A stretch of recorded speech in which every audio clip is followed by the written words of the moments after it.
Make sure we take care of all the things that need to get done before we jump into the fights. Not worth rolling, and probably not.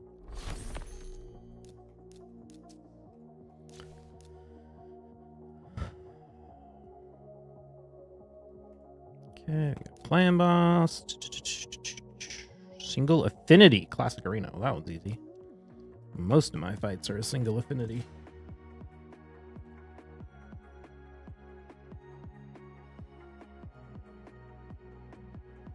I need to check on this 3v3 tournament, actually.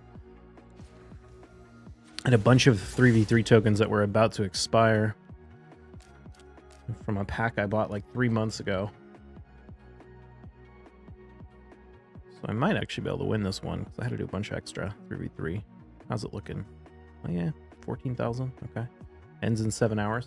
Nice. Let's have to make sure I get those done today. Cool, cool, cool, cool. And what? Don't we have Hydra resetting today as well? Yeah, 12 hours. Can't get any clash points or clash wins this week because we changed clans, unfortunately. So, bummer. But hopefully that'll pay off for us in the future. Let's go drop a little bit of energy on Iron Twins just so that I'm not hitting cap while we do our battles. And we will jump into it.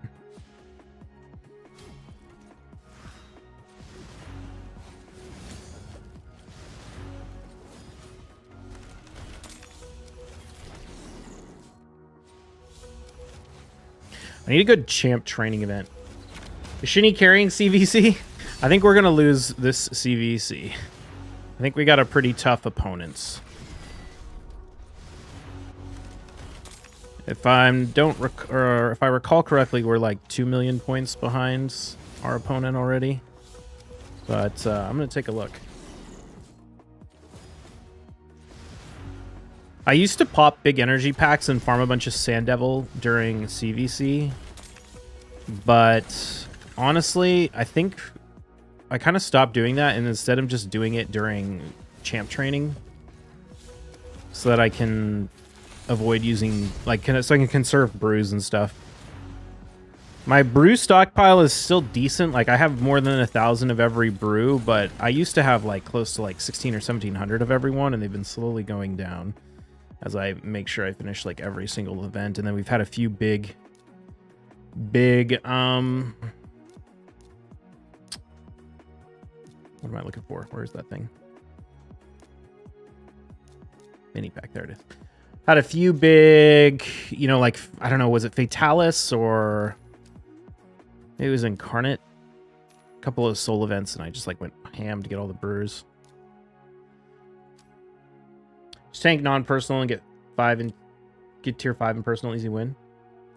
Yeah, I just joined the Shinny's clan. This is the first CVC I've done with them, so I don't really worry too much about CVC. It's kind of whatever. But I'm pretty sure we're not even close. Yeah, they've almost got double our points. Be lucky if we even get one banner. I wonder if with this new Lizardmen strategy, if reaction is going to become a little bit more meta in Classic Arena, because you can't just rely on polymorph and sheep, or you can't rely on polymorph and stone skin when people are running Sulfurion, Ramontu, Teox. But the reaction counters it pretty well. All right, let's jump in the recording. Hello, hello, Biohack here with another live arena video. All right, let's check our soul merchant. Sulfurion soul. Ooh, we got a Fatalis soul. Not gonna buy that. We're looking for Sulfurion, we're looking for Marius, we're looking for Teox, and we don't have it.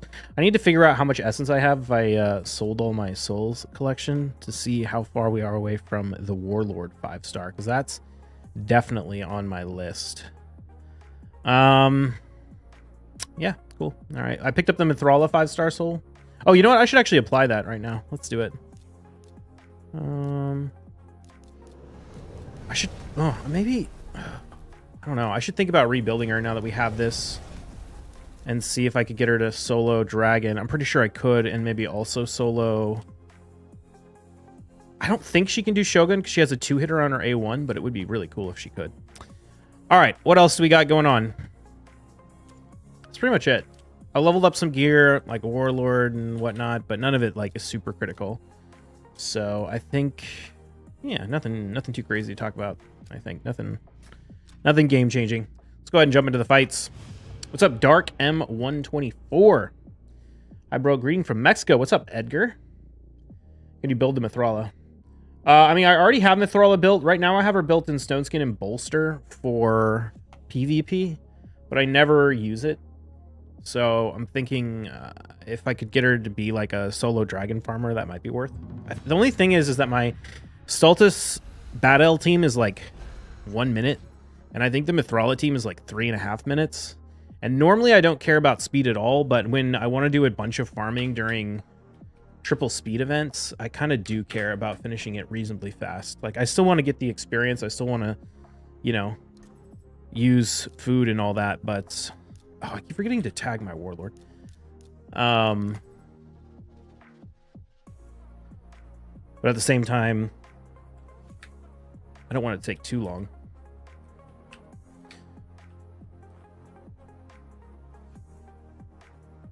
I don't know. This player's not in my spreadsheet, I don't think. Jesus, so we got a Marius and a Harima.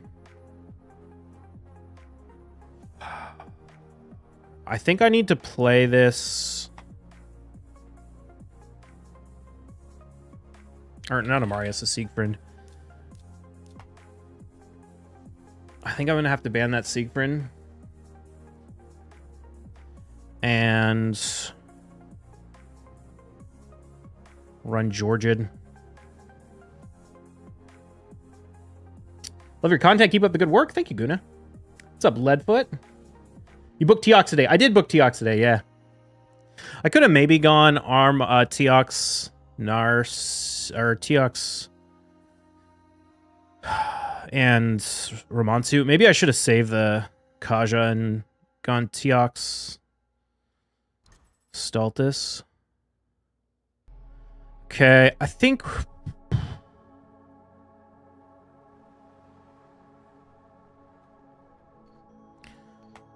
we can make this work. We'll try. This fight is going to 100% come down to whether the Georgid goes after the Marius or whether he gets cut in on based on a turn meter boost from the mastery that gives crit or turn meter when crit. Armons, Kage, Pythion.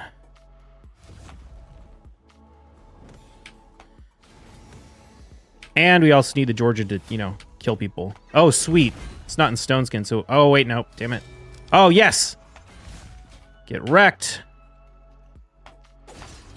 Oh, get wrecked. Beautiful.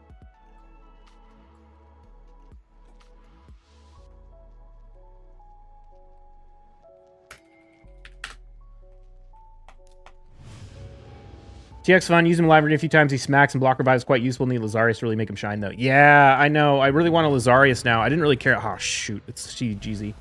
I didn't really care about it until... I mean, I wanted him. Like, Lazarius is good, but he wasn't, like, a top pick until I got Teox and that whole thing, because I'm like, shit. Okay.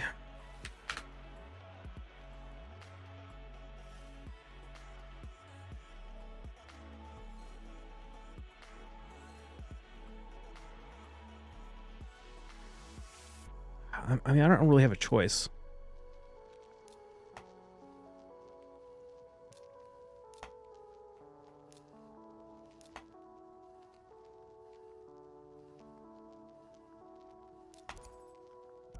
What is this game? This is Raid Shadow Legends.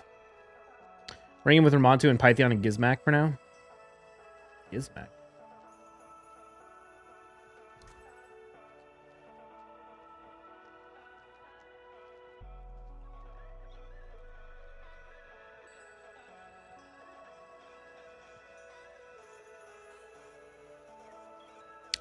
So Siegfried isn't Stone Skin.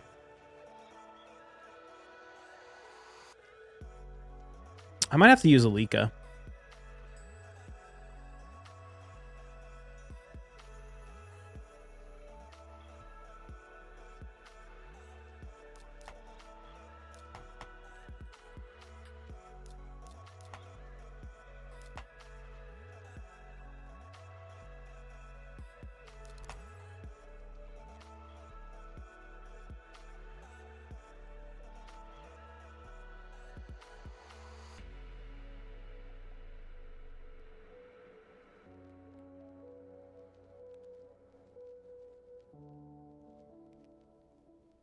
knew you'd do live.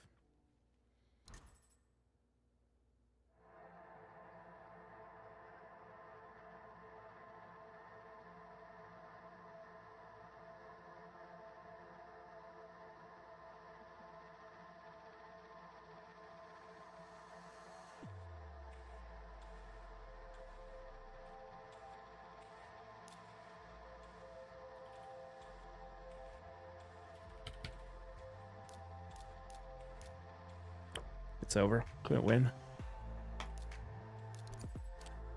Should I even bother? He left me. I think Sophia's faster than Arbiter. I can't beat CGZ, unfortunately, especially not if I don't pick first, because he can just ban my Kaja and beat me in the speed race. And I can't go second because of Gizmac.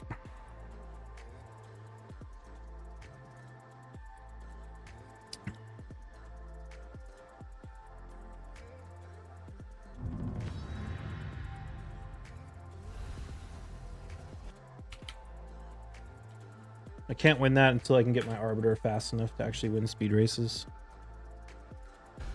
Maybe I should have tried banning the Shuzen, but I'm pretty sure the Shuzen's faster than Arbiter as well. Oh, you know what? I could try and use Xena. But the Armaz isn't in Stone Skin. And you just can't use Xena against Gizmac and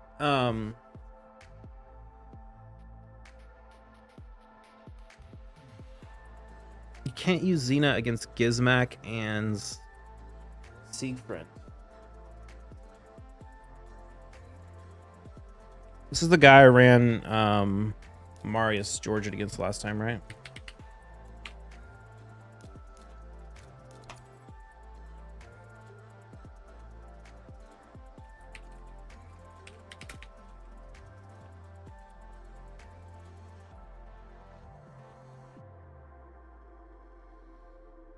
I need a Gizmac for myself. If I had my own Gizmac, I could win.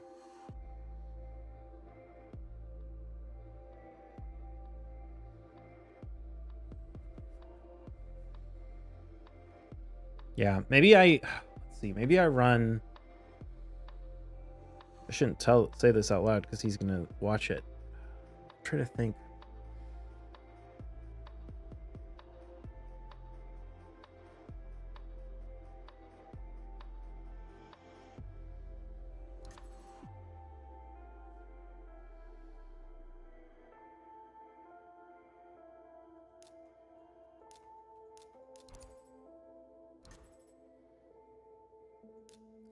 I don't see Xena much. I use Arbiter, Lydia, Razelvarg, and she counters the shit out of my team. Yeah, she's not a super common pick, but she's good against Speed Sifi.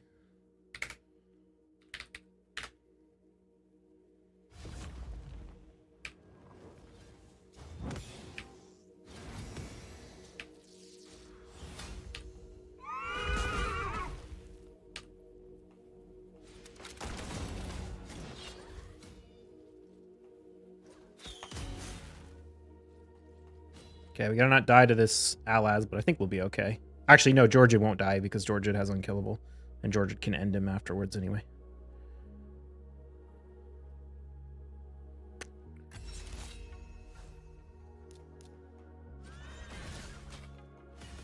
Yeah.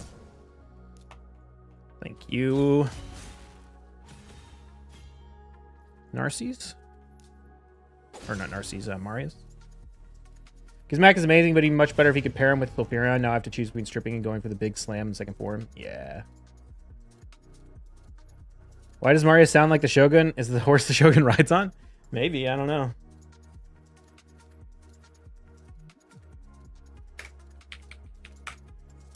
Siggy guns.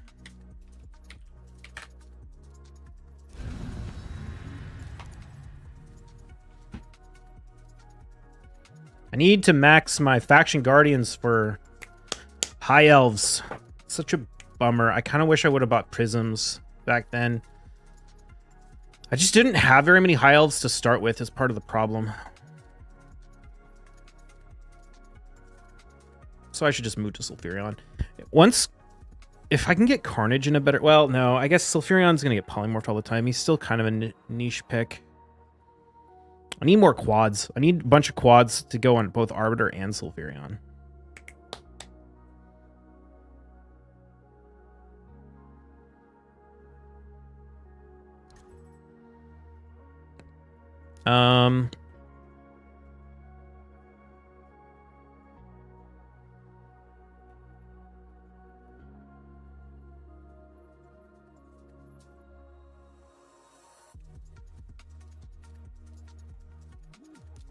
How do we want to play this?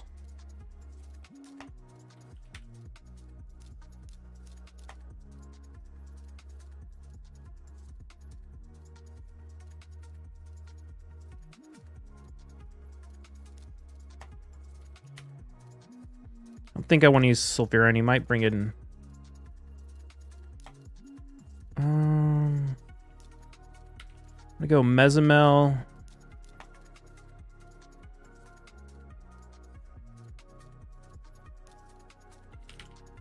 Marius. Fastest Kaja and Arbiter. Kaja's 454 and Arbiter's 423.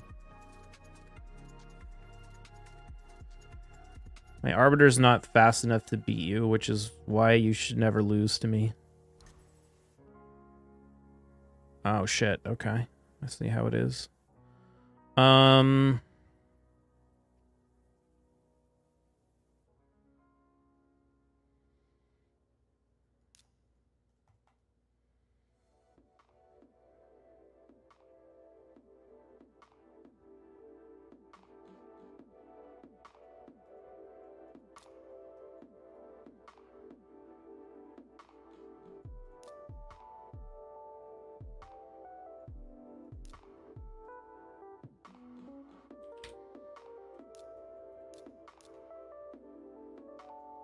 It's gonna protect Mezzo.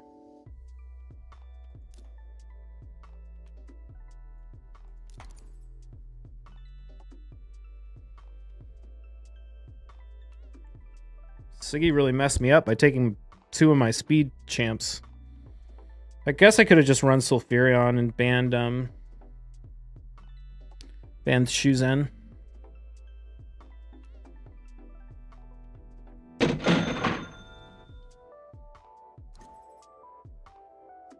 That was a bad pick.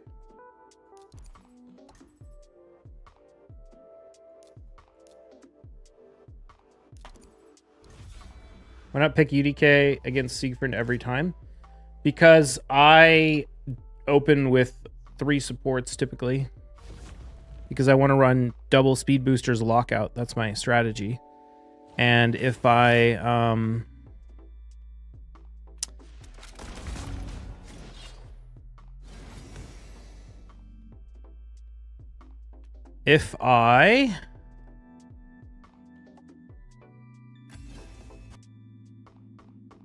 What am I trying to say? How should we play this?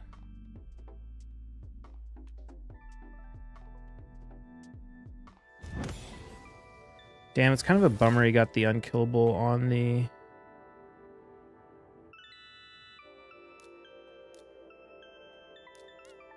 You know what? Let's just try this and see how it goes.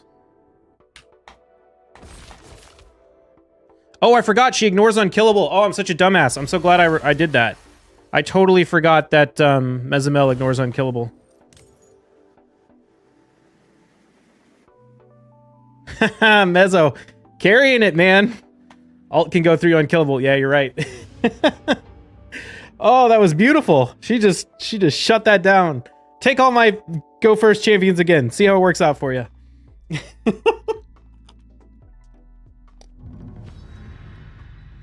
As a OP. This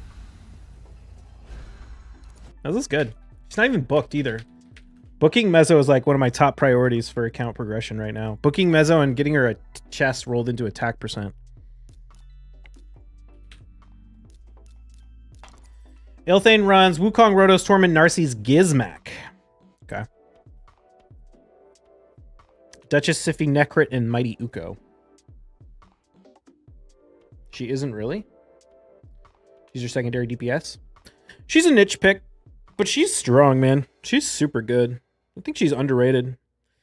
I think Mezzo is underrated and Crixia is super overrated. After getting both those two mythicals and playing with them for a while, I think Crixia is super overrated and Mezzo is underrated. Mezzo's not the best champion in the world, but she can be very good in the right scenario. Do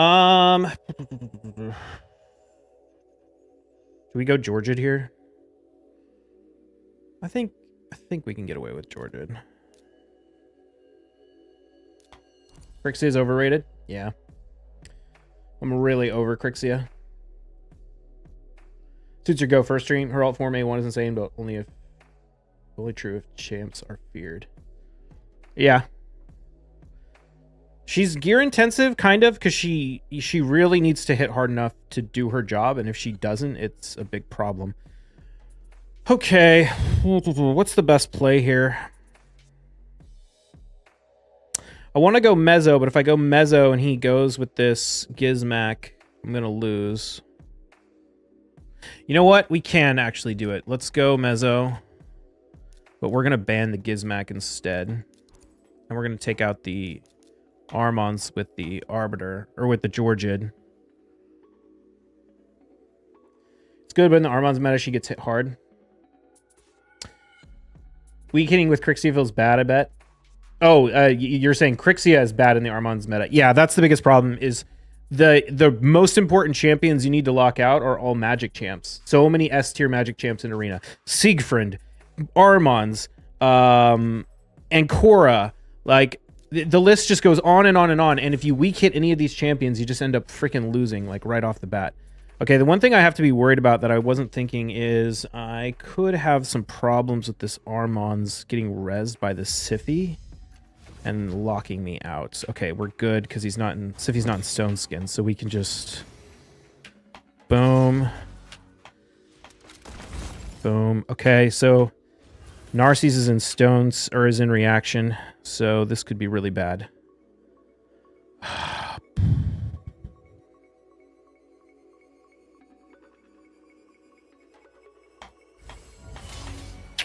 GG.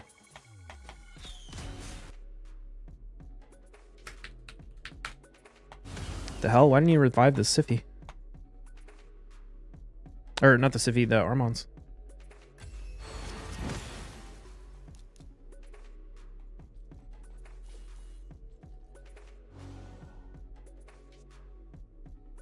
Would it make sense to put her in Affinity Breaker? I mean, it makes sense from a, like, it would be good on her standpoint, but it sucks from a, you have to give up a bunch of stats for it standpoint. I don't know if you don't like video questions because you're not playing it. You can ask video questions, it's fine. Better than every match being 20 minutes like when live was released. I mean, that was never the case for me. I always ran I'll go first.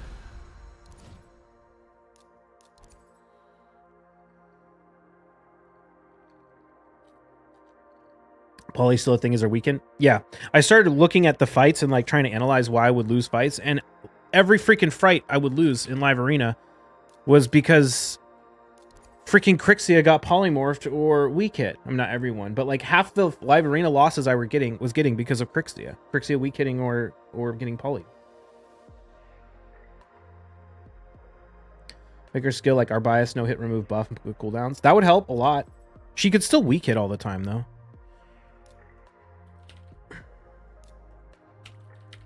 I should have ran Stultus in this fight instead of, well, I can't stun them. I can't stun the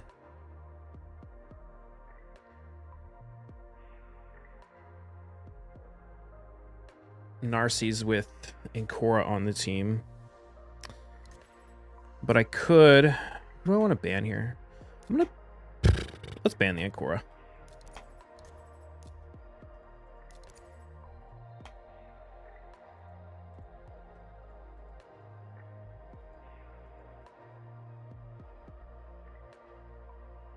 You want Crixia 500 resist and accuracy, so getting that in Affinity Breaker is going to be tough. Yeah. You have to make her slower or give up Stone Skin or, you know, a bunch of other things.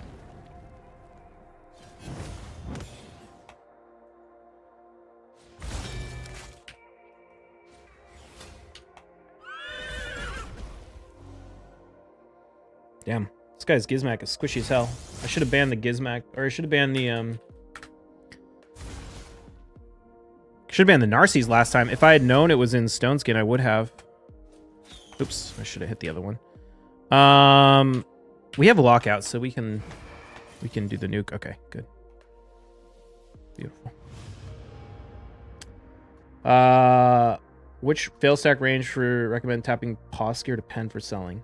Dude, you shouldn't be enhancing for profit if you have to ask questions like that. You need to have done all the math.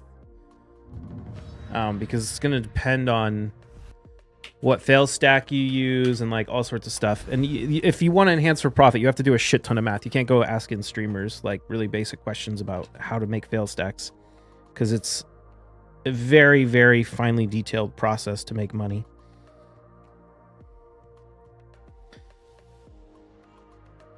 And it's going to depend heavily on how much you pay for mem frags, because most of the time enhancing boss gear isn't profitable unless you can get the mem frags super cheap. Okay, so Elukai runs Taurus, Wukong, Gizmac, Lazarius, Kaimar, Yumiko, Sifty, Armons and Stone Skin, Arbiter, Yostrid.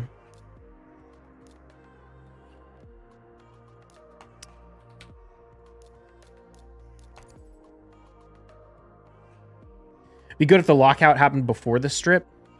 Well, the way the AoE attacks work is it does each ability on one champion, then the next champion, then the next champion, and then the next champion. So even if it technically happened afterwards, it would still just lock out one and then get polyed. But yeah. Any new souls for you? Nothing crazy. Okay, so we've got a Marius here. This player runs. I think we want to go. Shoot. Yeah, okay, I'm going to run Marius I'm going to run Georgid and Mezamel. And if he picks UDK, we're going to ban Armons and we're going to pick Sulfurion.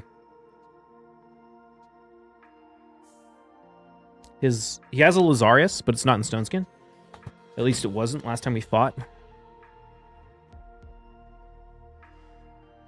I've used Teox from time to time, Elliot. It's a little bit tricky because I would only ever use him in like niche scenarios. Basically, when I want to take advantage of his passive, like he doesn't bring the only thing he brings to the table that other nukers don't is his turn meter boosting passive. Okay, so we can just run Kaja.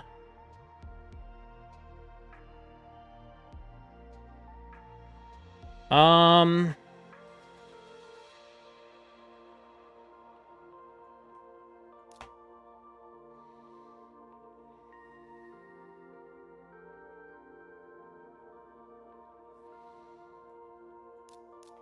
gonna ban Armons. I don't know if Eluke whoops watches the stream. If he bans Georgid, I lose. Unless Mezamel is able to hit the Gizmac through Stone Skin, but probably not. Okay. I kind of assumed that's what he was going to do. I maybe should have banned the Sify instead. I kind of was like, oh, I'll ban the Armons because it has the blessing, but now that was kind of dumb in hindsight because... Oh, we could get the counterattack. Oh, shoot. I forgot about that. I forgot about Marius. Oh, the Marius Warlord thing.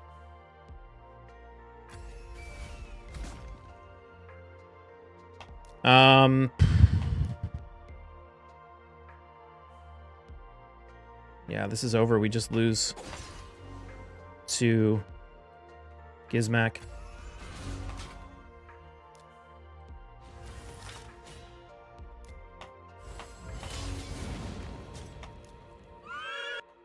God, I forgot about that. That's going to be a big problem for Warlord.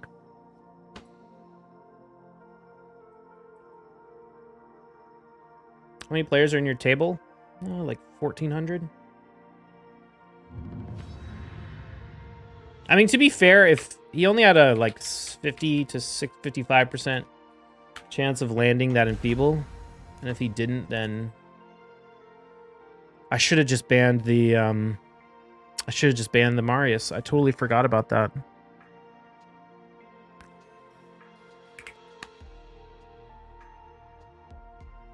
But I probably shouldn't pick Warlord against people I know use Marius.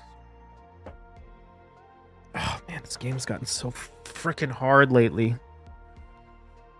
They've just added so much OP bullshit.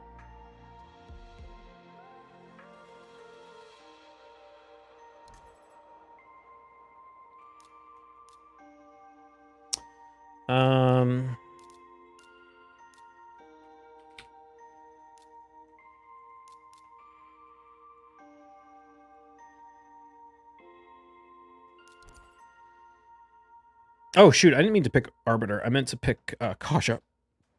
Not that it matters. Arbiter will beat him in the speed race, I think. This player doesn't really run and go first. It's probably gonna go Marichka.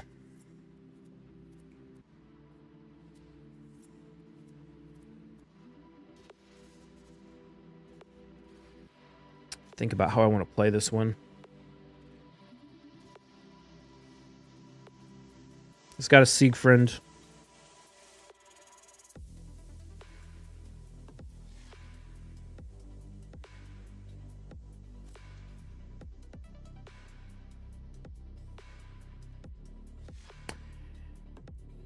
Teox is an easy ban. Leave people with the mid-grade lizard they pair him with. Yeah, I feel like the only time you can really get away with it is if you have...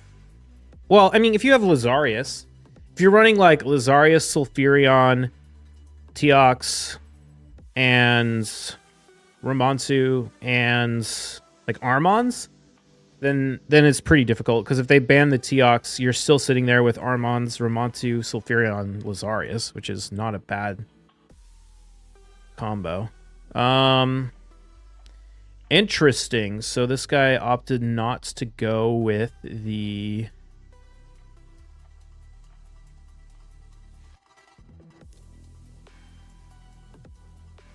Not to go with the... Oh, do I want to run Marius here? I think I do.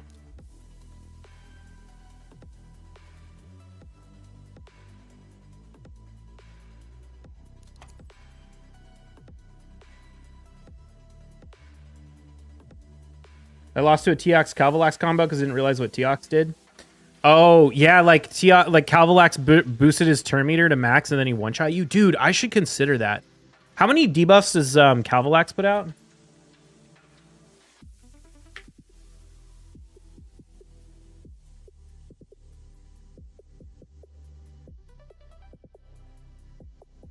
Jesus. He's going to give Teox like 100% turn meter boost on his first turn.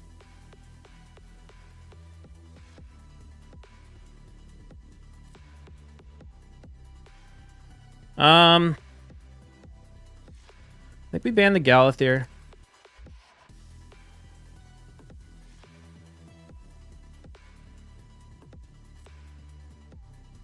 Got hit by that in Classic, now I know better.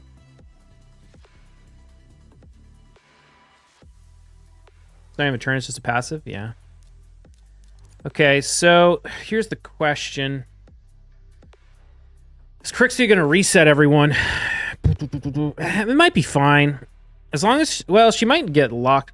Or she might not get locked out by Warlord. This is a 6-star. This guy's clearly a pretty big swiper, so probably has decent gear. Although, could be one of the I never farm, I only swipe people. So, I don't know. We'll see. This could be tough. Didn't know the combo. I thought TX was crazy fast at damage based off debuffs or something. I mean, he does do damage based off... Oh, I forgot about the... fuck. Oh, god damn it. How does I keep letting that happen to me? Well, at least all his champions are like hella freaking slow.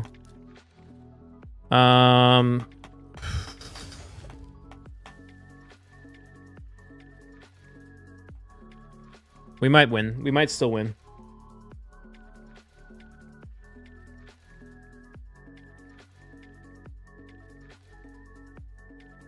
To be fair, I didn't mean to pick Kaja, not Warlord. Or not Arbiter. Oh, shoot! He cleansed! cleanse the Georgid.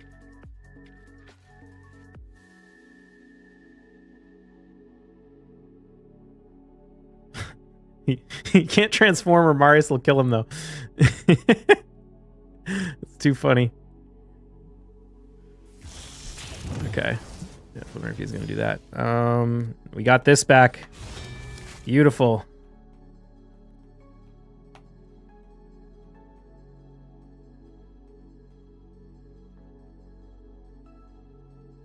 I don't know who he goes for. Arbiter, maybe? Marius is going to carry this fight.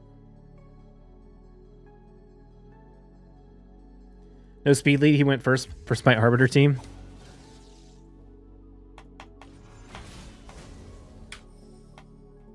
Oh, we got polyed on the we got petrified on the Marius.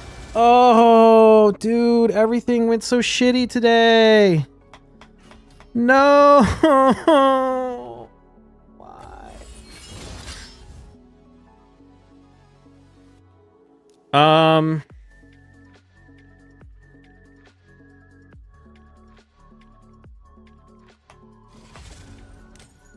Guess we'll do that. The hell? My dude, what are you doing? You had that in the bag. All you had to do was just transform and kill me while Marius was petrified.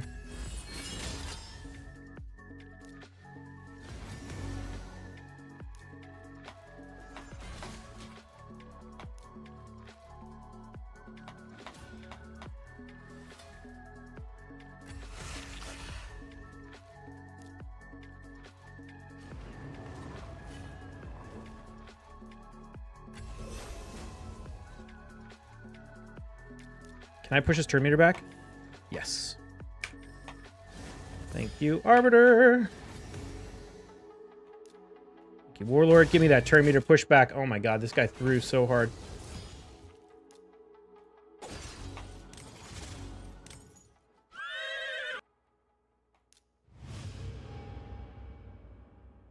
Haven't seen Teox in live yet. He's pretty hard to use in live because he's a champion that depends so much on using the right stuff around him. That being said, he's not the worst as a champion for live if you just think of him as like a decent nuker with a self-increase attack. But when you try and pair him with all the lizards, you can run into problems with them just banning the right lizards.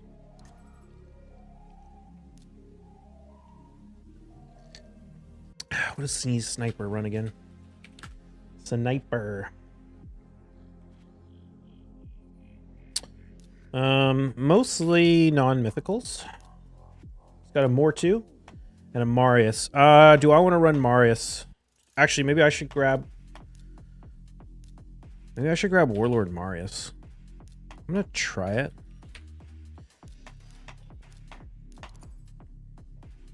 I really don't want him to get... Well, maybe that was dumb.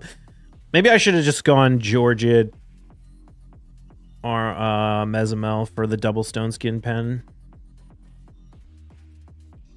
Although my notes do say pick Marius before Arbiter Crixia.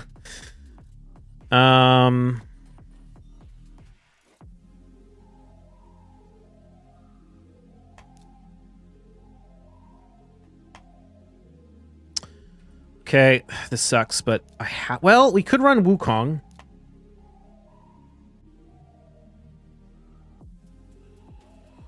I'm gonna go Sulfurion.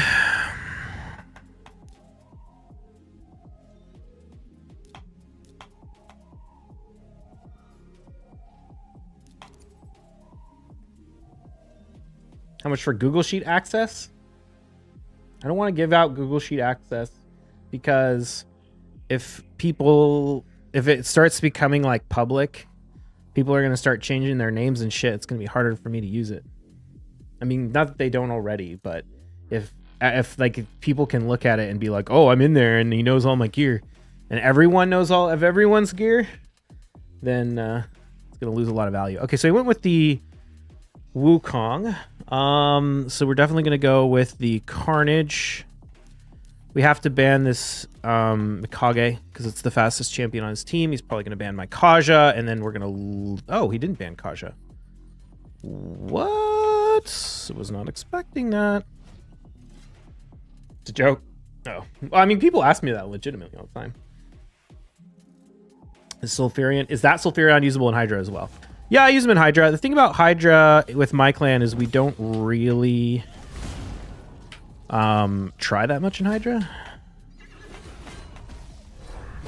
Oh, that is what I'm talking about. Hell yeah, Marius. Marius just killed that entire team by himself. Yeah, I think Sulfurion just got a major buff in Hydra too with the addition of Teox.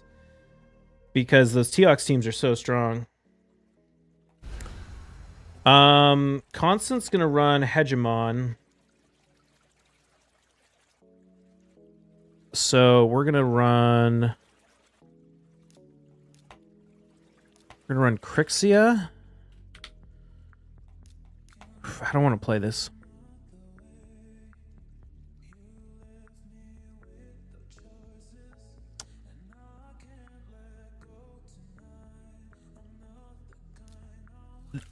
This is a weird second pick, but I'm gonna take Mezimel because he takes Mezimel and I don't want him to take it from me. Constant's way faster than all of us. I don't know. I don't think. Well, I don't know if his Arbias would beat my Kaja in the speed race anymore. Now that Kaja's been rebuilt, but he will use Hegemon against me if I try and beat him with Go First. So.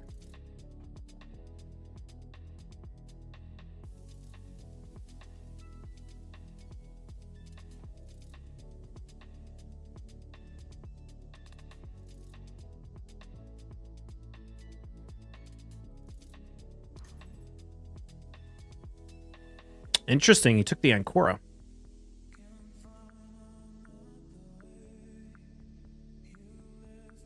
And the Taurus. Why don't you spend for the double couple? Because I don't really spend that much. And it would require getting two. I don't even know which double couple you're talking about. Assuming Taurus and Marichka.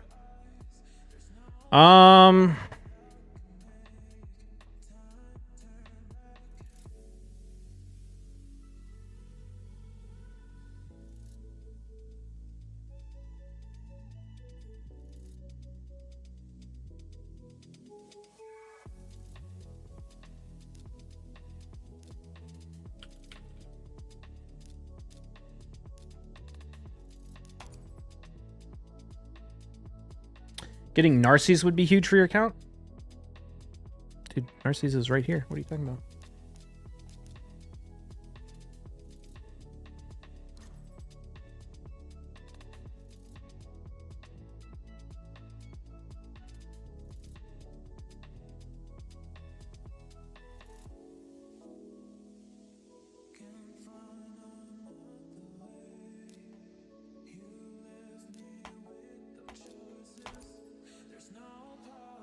You have Podrick? Yeah.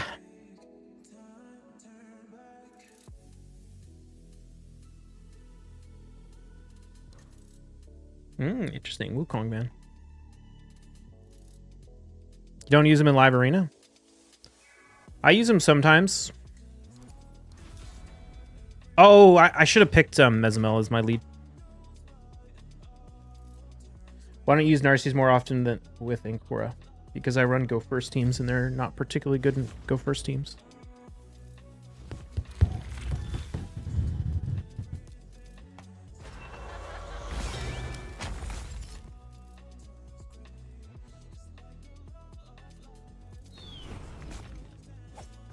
Hey, no.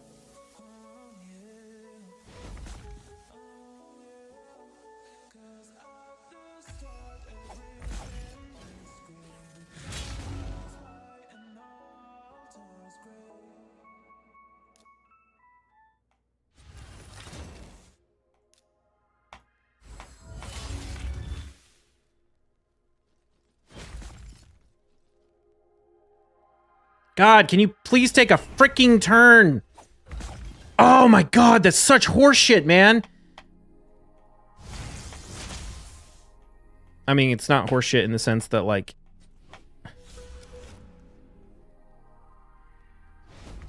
It wasn't like there was any bullshit RNG. It was just like he was too fucking slow to get his goddamn turn. If he got his turn, it would have been a really interesting fight.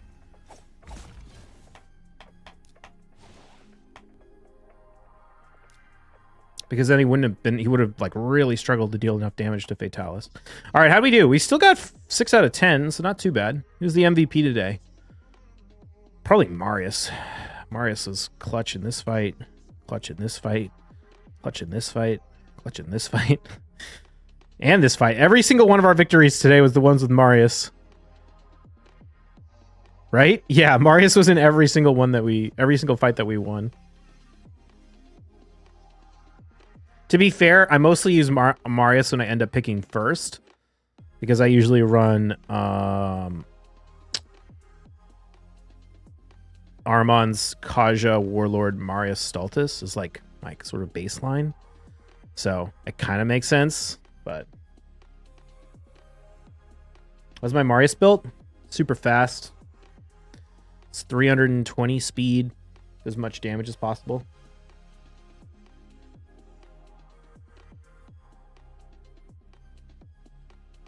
All right, cool. Wait, do I have any reaction on my... Could I put any reaction on my Fatalis? I've been thinking I need to get my Fatalis in a better starter build.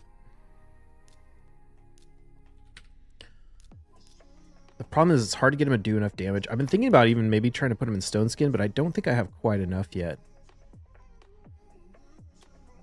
Yeah, not really.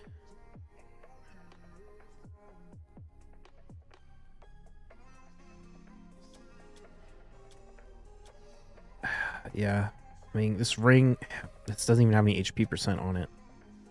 I can put him in this one, I guess, but I have no crit amulet. Huh, I could maybe consider putting him in reaction, though. Damn, these reaction rings are unfortunate. Look at this. The only HP one has no HP substats. This is attack percent with HP substat. What does this have? This one has some HP. I wonder if I should build him in like triple reaction and start using him in no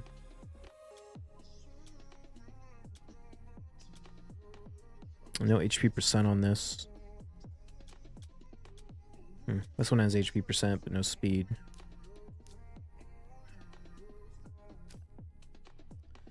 All right, cool. Well, that's going to be it for the YouTube recording. I'll be back probably tomorrow with some more fights, but I'm going to keep doing some more on the live stream. I'll see you in the next one. Cheers.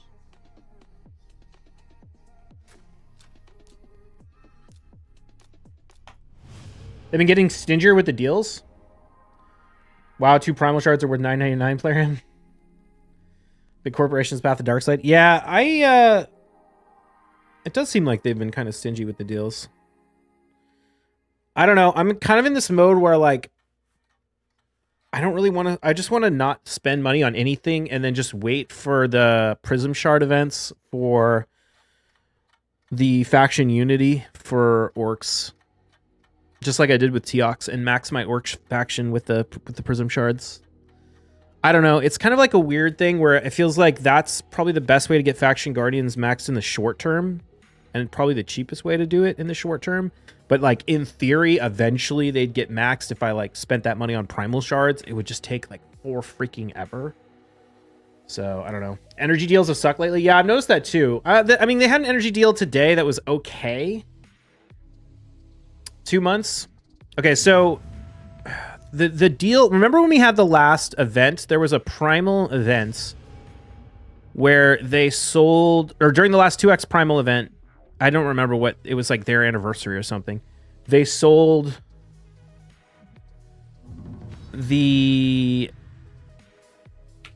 like energy packs that were individual refills. Well, some individual and some like energy as a set, like a big chunk of it. And it worked out to like 300 energy per dollar. And that was a really good one. And then they had a lightning offer that was similar, like 300 energy per dollar, like a month ago. I don't want to play this one. This guy likes to run Harima, Wukong, Armon's Galathyr, UDK.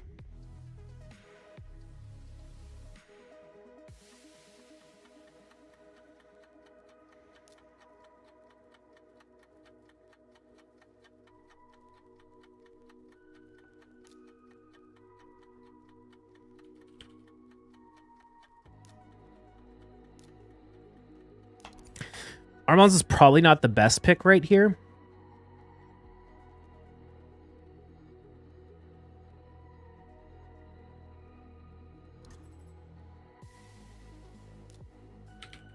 Saltus would have been a better pick, but I needed Armons in case he didn't go with the same strat.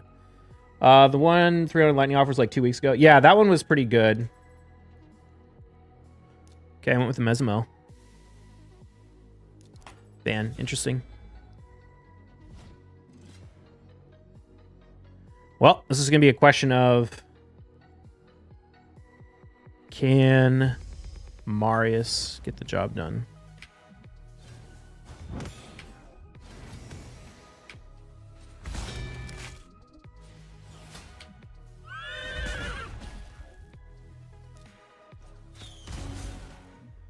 I'm spending, this is only the $10 one. Oh, from the Lightning offer.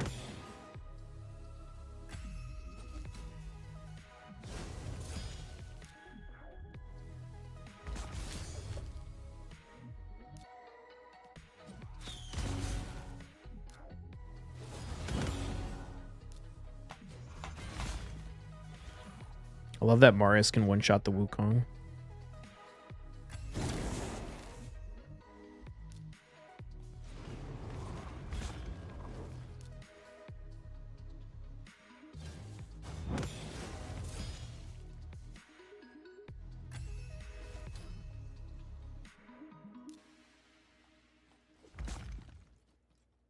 Ah, UDK. Don't kill Marius. Oh, shoot. UDK didn't get locked out? Oh, that sucks. Oh, we still get the kill. Nice. And we get the Enfeeble over there. Oh, I'm loving it.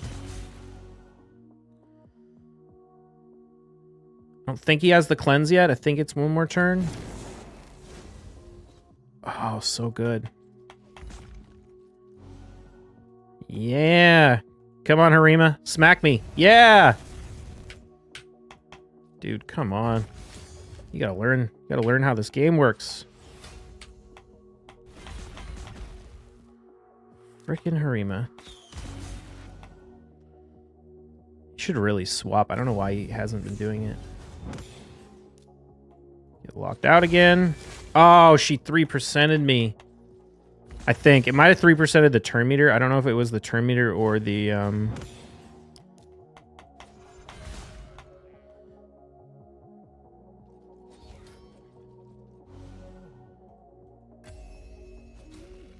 don't know if it was the turn meter or the other thing. Oh, shoots.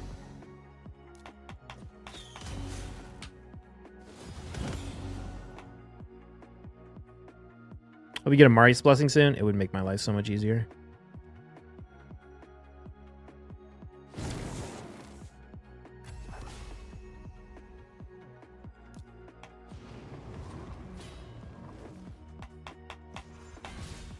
God, I wish I could just get this Harima down once. I could just get her down once so that we could destroy her health. That would help a lot.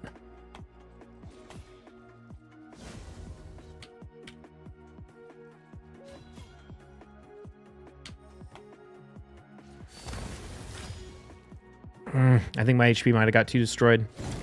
Damn, you don't see a ton of people running Life Harvest.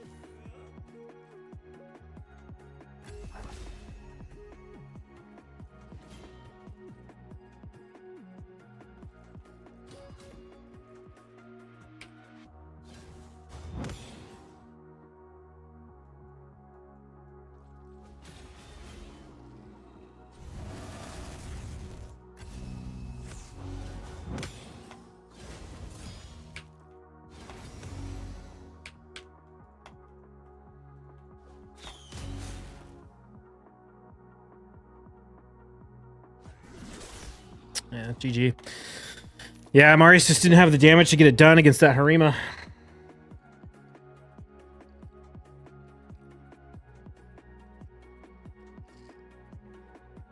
Only people who run Life Harvest are sheep haters. I mean, I love Life Harvest. It's just a weird blessing to put on UDK.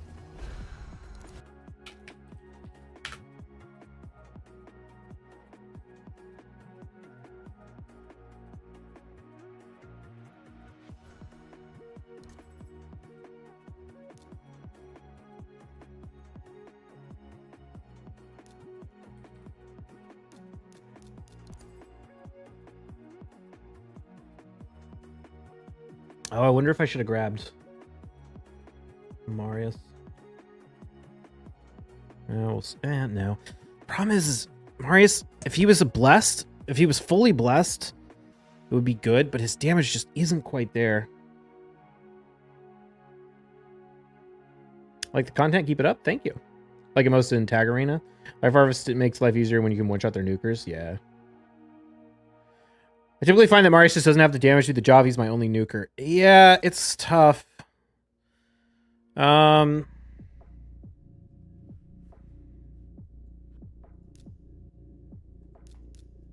this is the guy we fought last time.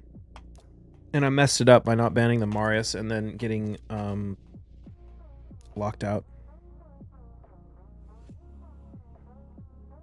You've been climbing, love to see it. Yeah, I've been winning more fights since I moved Warlord, or since I started using Warlord instead of Crixie again. I'm losing a lot less fights due to weak hits on Armons. Also,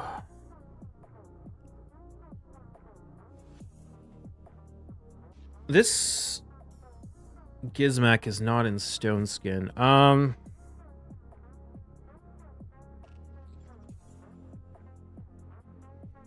think I should go Stultus.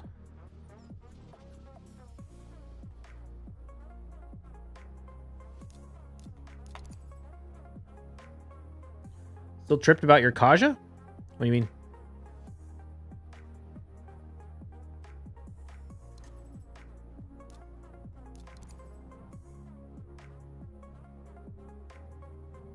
Let's see if any of his champions can beat.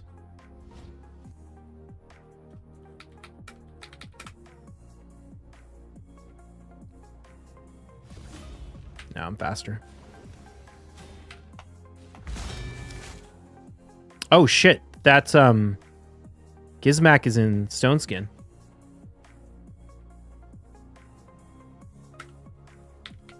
It didn't used to be in Stone Skin. Fuck. That's gonna cost me the fight.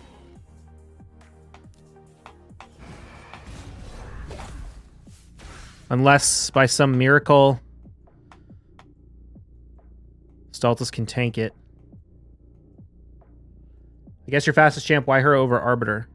She's my fastest champ because I have Bannerlord faction Guardians maxed. I have a triple roll. I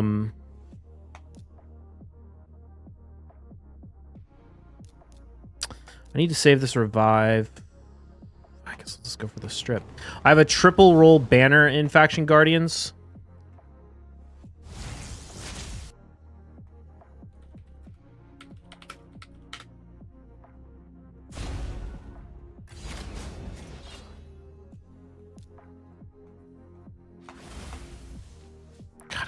Hate that champion.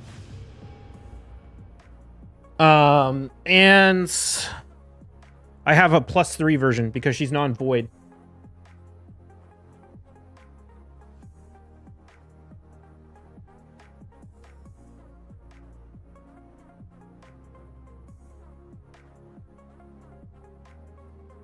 I think she's better than Arbiter.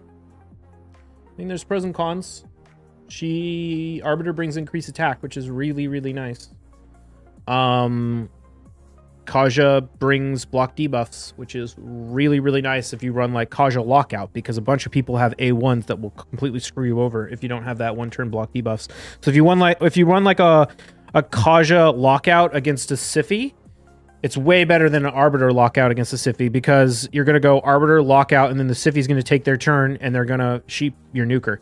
Kaja will stop that from happening. If you run Kaja Lockout against the Mikage can't just swap forms and stun your whole team if you have the block debuffs from Kaja. That one-turn block debuffs is actually huge on Kaja. It's really good.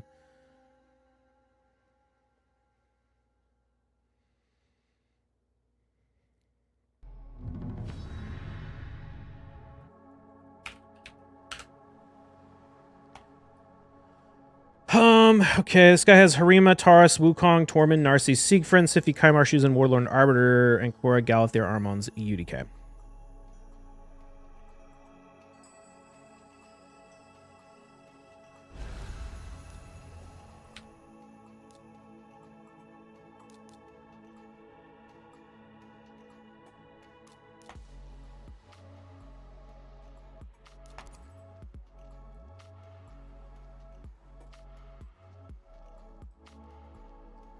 Kaja's no Siphi?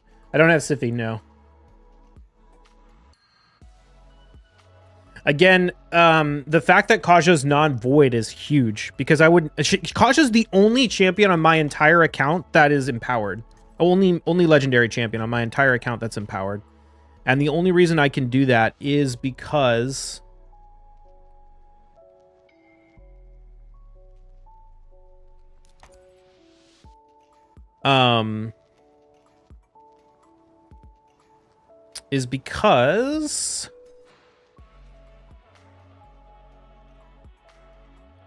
she's not void, and I can pull her on 10x events or like progressive chance events.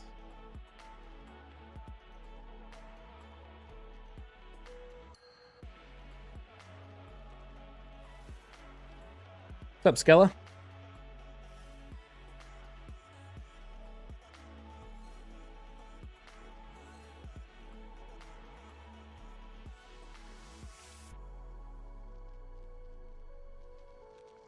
Started watching Bio because he used Kaja. Players didn't know she was good until Bio started cracking skulls with her in the team.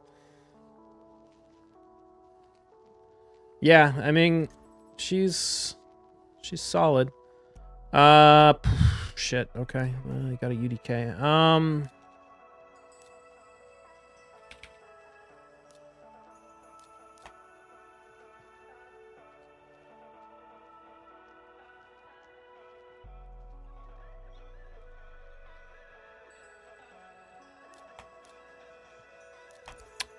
I don't think I can win this. My best shot is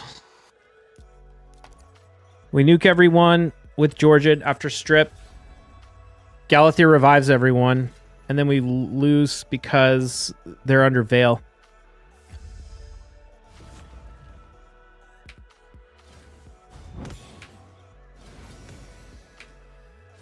The only way we can pull it off is if Marius can kill Armons after the revive.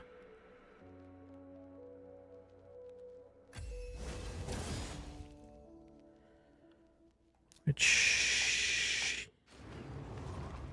seems unlikely. Oh, yes! Thank you! Thank you, Marius. You're a god. I love you. And this is not going to hit for shit because I destroyed all his max HP with Life Harvest. Awesome. See? Life Harvest won us that fight so hard right there. We would have lost that so bad if we didn't have Life Harvest. But because the Armons got revived with no health, the Marius could kill him. And because the Narses had all his HP destroyed, he couldn't kill me.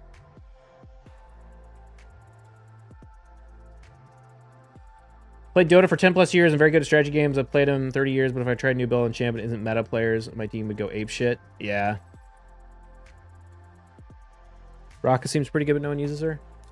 I think she's okay.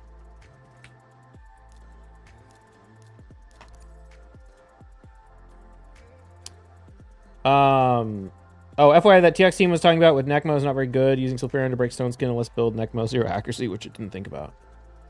Not very good using Sulfurion to break Stone Skin. Wait, what? I've been using Sulfurion. I use Sulfurion, Ramonsu. Harspec's in the lead for the speed aura. He doesn't do anything other than give the aura. Sulfurion, Ramonsu, TX. It's fun. In classic, it's difficult to use in live, but you can take advantage of the Teox turn meter boost.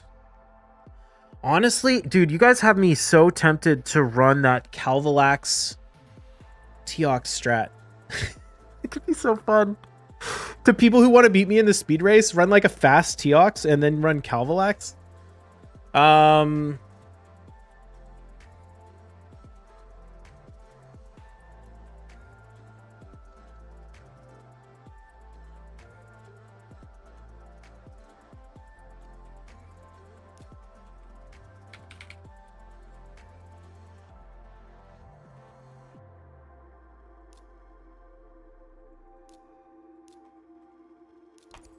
I don't know what I'm doing here. I shouldn't be running Kaja. I should be running Sulfurion instead of Kaja.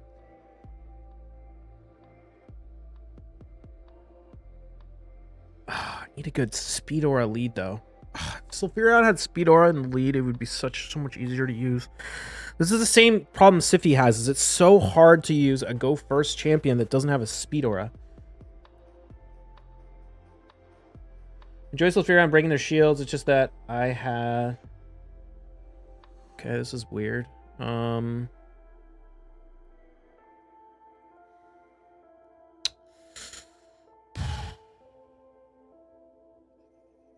guess we'll go with Georgia. I don't know how fast this Kymar is a weird pick. Oh, it's a resist Kymar for the reset. That makes sense. Duh.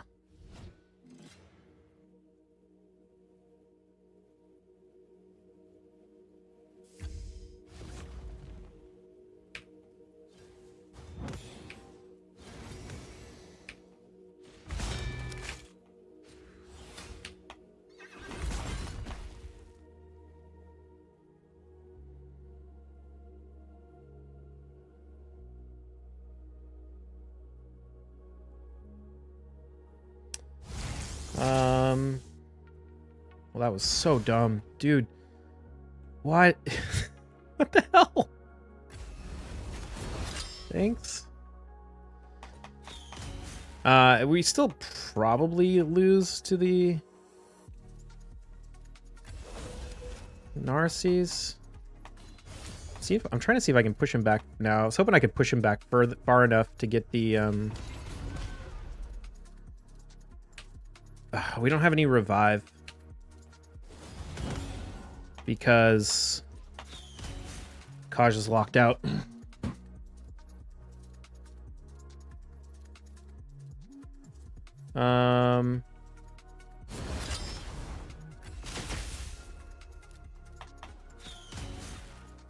that strat basically of Teox and auto turn? Yeah, because Teox gets turn meter boost based on the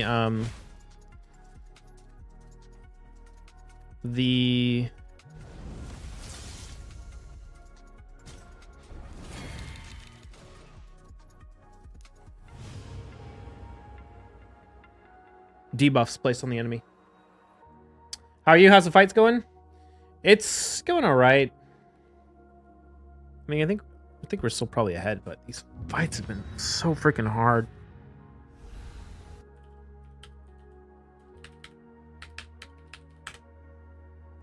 I have not picked first very much today. That's really what's been happening.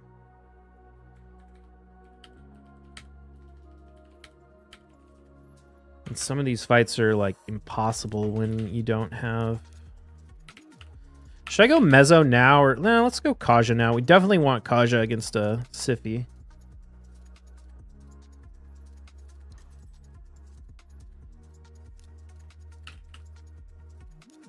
Do I want to run Mezzo Georgid? Probably. I'm just gonna assume I'm gonna beat this player in the speed race. So even if they pick a UDK, actually, let's just ban the Marius too. Oops, definitely don't want to pick that.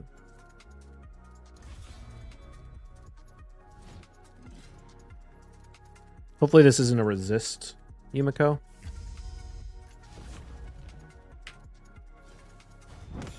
Just not that's even gonna matter, it's too slow.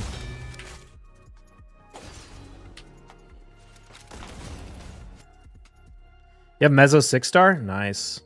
I like Mezzo a lot. Been playing a new game, just downloaded a few days ago, PS5, called Remnant 2. It's an RPG game, it's really fun but hard. Thanks.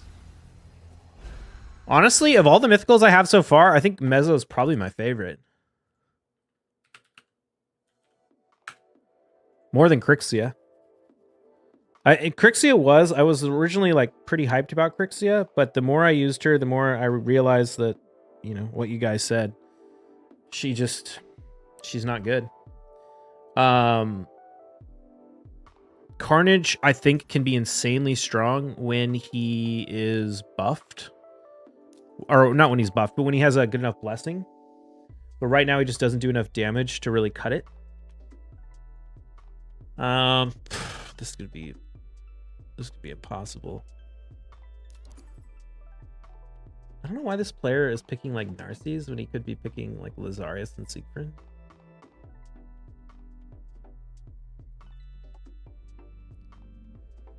My opinion on Crixia, she's only good when the other guy has her. Yeah, she's just so susceptible to weak hits and polymorph.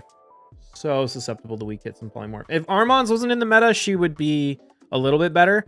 But so often I run go first. I'm like, Arbiter, Kaja, Crixia. And they're like, oh, I know what I'm going to do. I'm going to ban your Arbiter so I can beat you in the speed race. And it's like, haha, no, I'm faster than you with Kaja anyway.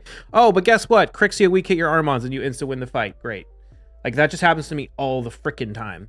So that's why I was like, screw it. I'm taking her and I'm still using her. I put her in Stone Skin and I made her my slower Stone Skin lockout and Warlord my faster lockout. Why don't you run Cruelty on Carnage? Because all the other counterattacks I can do. I literally have no blessings on Carnage at all because I haven't got any.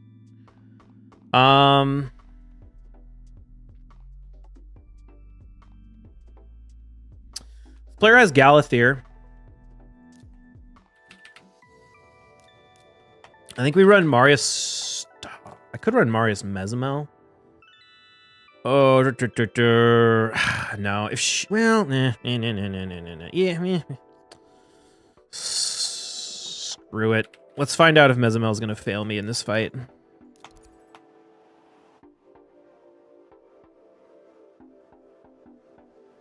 don't you use Blood Gorge instead of Alika?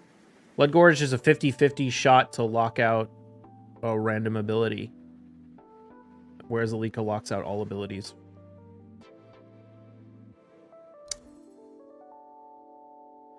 Oh, he went with the Hegemon. I could tank the Hegemon.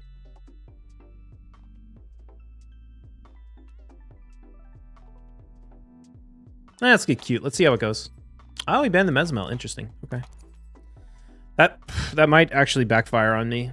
I didn't think the Mezimel was going to get banned.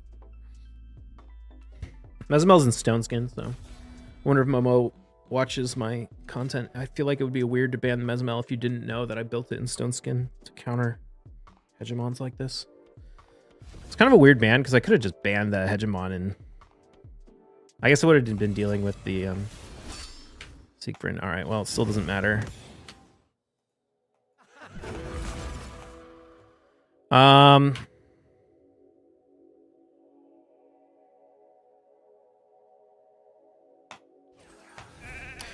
don't think I can sheep the Crixia, so I'm just going to do this. I'm not even going to... Oh, that's actually kind of annoying. It's actually hella annoying that we pulled him out of that. Because we're going to get locked out, which means we're not going to be able to revive the Warlord. Okay, that was weird. I wonder if he'll go for the cleanse. Assume everyone is Stone Skin. Don't most people build Mezo in Stone Skin? Yeah, maybe, I guess. For my area bonuses, I have... God, if Armand's... Or if Narcisse didn't get polyed right here, this could have been an interesting fight.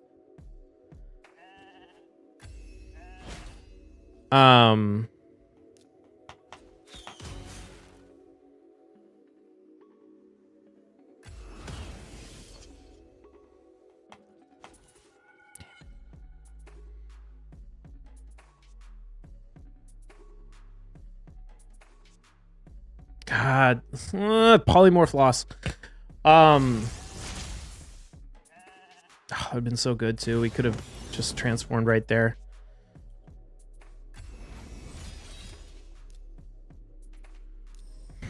I can revive, but everyone's just going to die right afterwards. I can try and tank this and then revive. It's my best shot.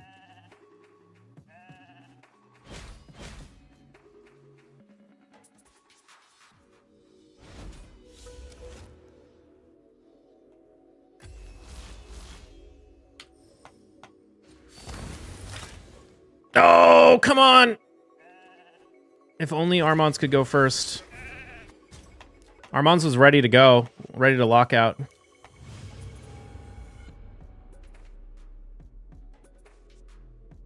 Should have just I should have just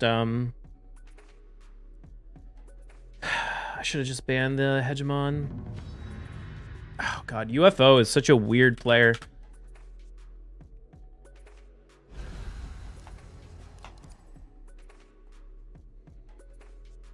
He's got a bunch of like random stone skin champions and like an astrolith, and we're gonna run Crixia because he likes to run hegemon.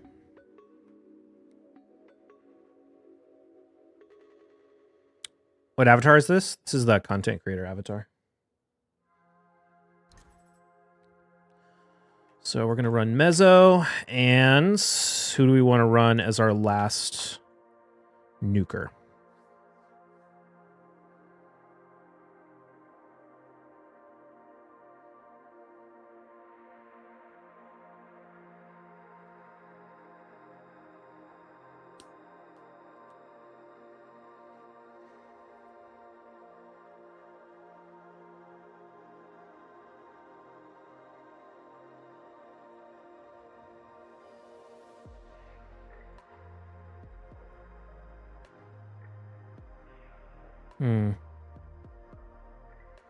Could use Quintus, who's in Stone Skin.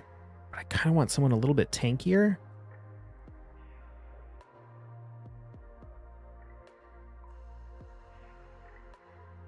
Screw it, we'll use Quintus. I'm pretty sure the Marius... No, the Marius is in Stone Skin.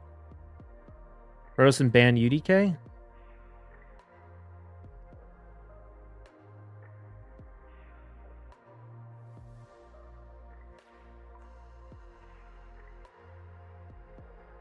No.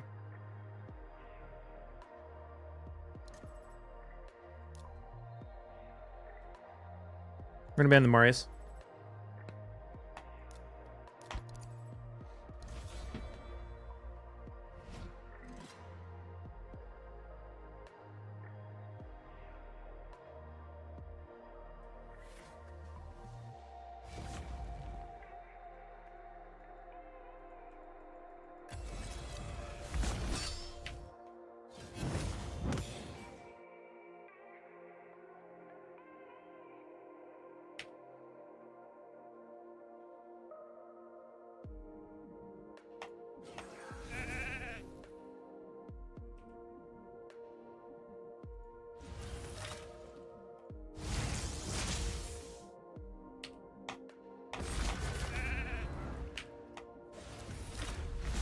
Nice.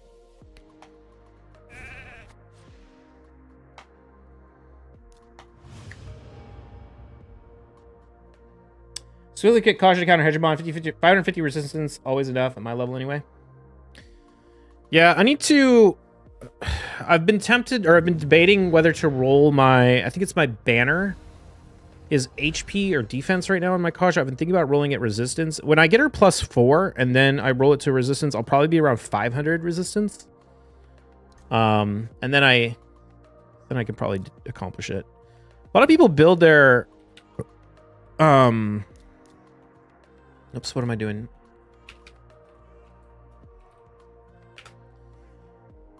Okay. A lot of people build their...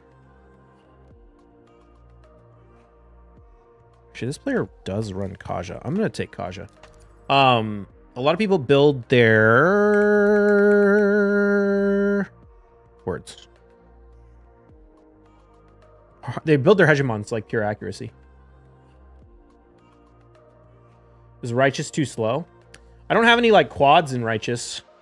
My Kaja's in almost all quad rolls. The only thing that's not quad is her glove.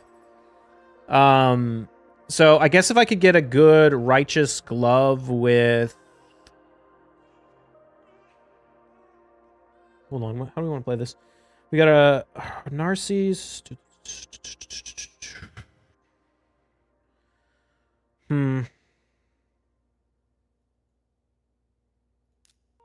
think I'm gonna go Georgian Mezzo.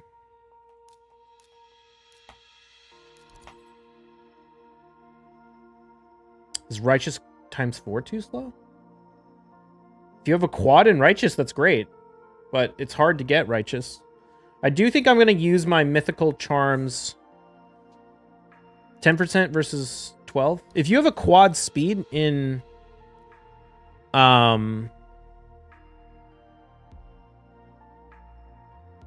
do I want to play this?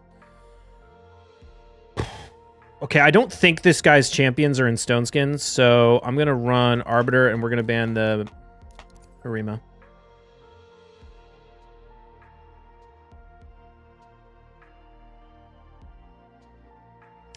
Like to get into real draft mode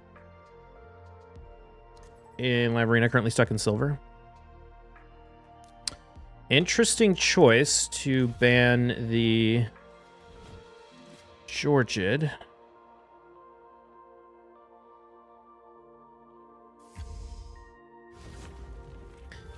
Oh man, okay. I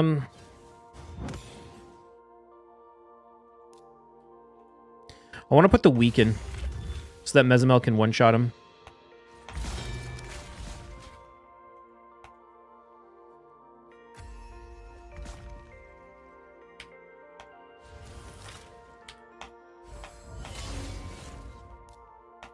Nice.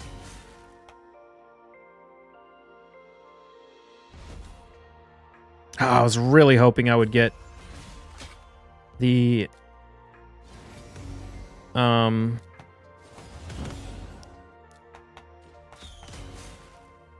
was really hoping I would get the Warlord to put the block debuffs up first. So I'm going to have to swap forms, which will turn off the Weaken, but he'll counterattack while we still have the block debuffs. Perfect.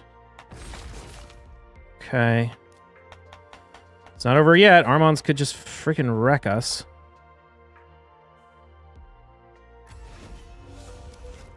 God damn it. Oh, I don't think this is going to be enough. Oh, did I push his turn meter back? I don't think I did. Yeah, okay, we got the turn meter push back. Yes. Don't weak hit. Thank you. Oh, thank you, and Mezimel. Okay. Oh, I hope we have enough turn meter boost. Yeah, okay, we're going to turn meter boost here, and that should give us enough. Okay, so he's going to revive, and then the Warlord will lock out immediately, and we'll be fine. To be fair, even if he revives the Armons with all of its abilities, it's not going to be the end of the world, because it's going to be a long time before he can revive again. Mezimel! Dude, Mezimel's been hooking it up today. I love it. Kaja's only 80k HP, Rotos, Ronda, etc. Fuck her up. Yeah. Dude, if I can get that +4, that +4 gives a lot of resistance. It's like 20 more resistance or something like that. And then if I really try and min-max and like get all +16 glyphs and everything, I could get her up to like 500 res, which would be pretty nice. The other thing that Kaja's really good at is you can get her enough resistance to resist like Torments consistently. You know, she's great against Tormund. Okay, Handy's a bitch. At least we get to pick first.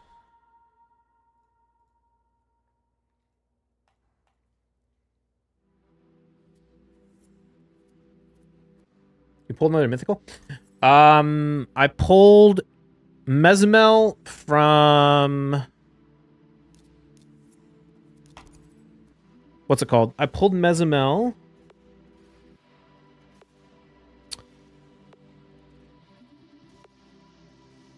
from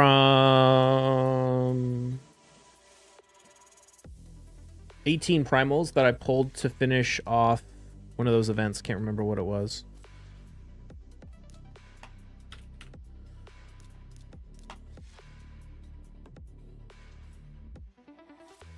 Okay, he has Siegfried.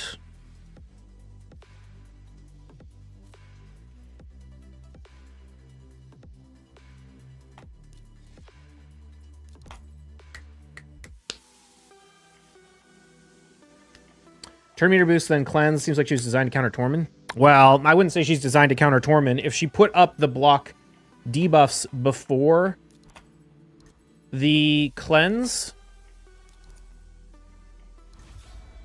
she would 100% counter Tormund, because then she could turn meter boost in safety. But she puts it up afterwards. So if she gets frozen on the turn meter boost, then she won't be able to shut down the Tormund. Oh, yay, another fight we're going to lose because Crixia gets polymorphed. Fucking trash champion. God, can you believe people rank her as one of the best mythicals in the game?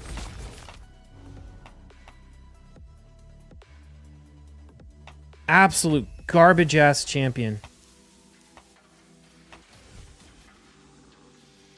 So surprised I put up with her for as long as I did.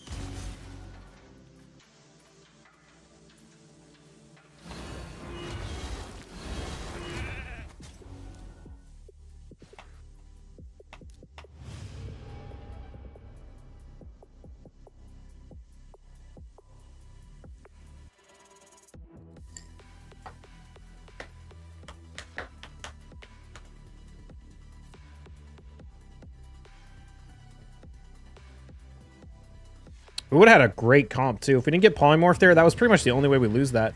Because Quintus, if we lock out, Quintus farms the Siegfried, Mezimel block revives the Georgid. Crixia can even reset us if by somehow he's able to revive. We were in a really good spot.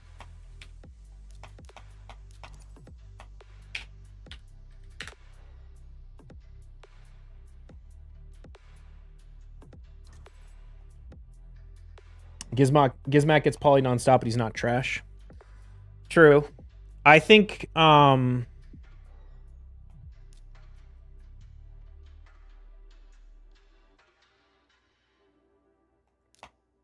don't want to play this.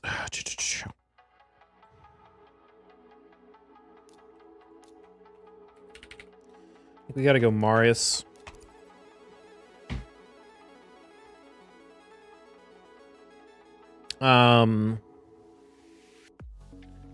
Did you buy a sheep one? Yeah, I was just saying like how I'm so over Crixia. She's so garbage.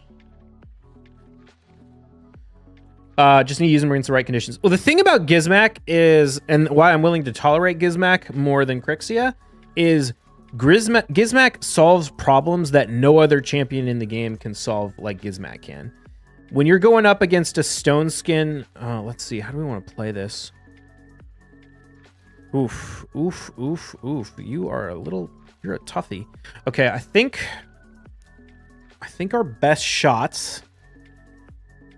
God, this is not going to work well. I think our best shot is to stun some people.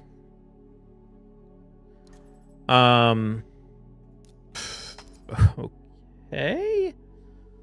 I'm guessing this guy's nukers are in stone skin, but that's not how I would have played this. Taurus, Arima, Ancora, Mikage, Armans.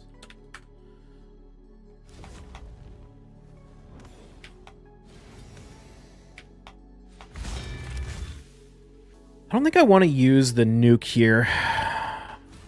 Let's just whack it.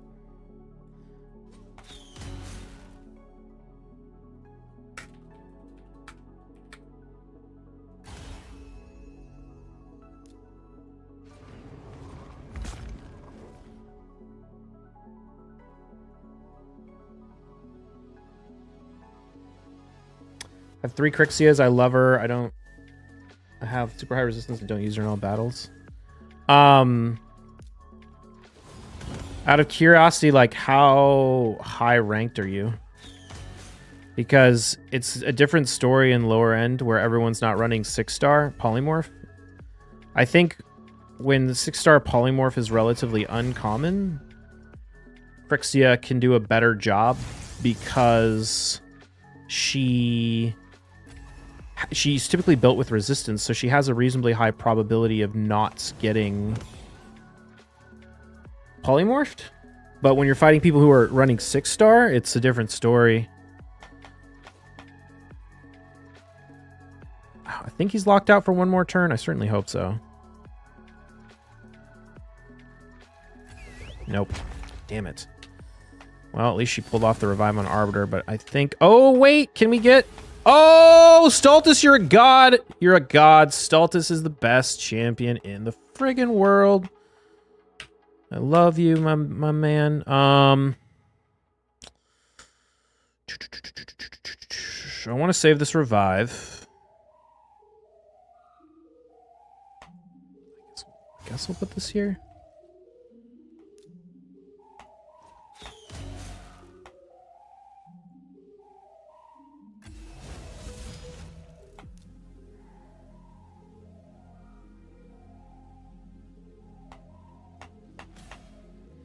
Okay, I think Warlord can smack him back down.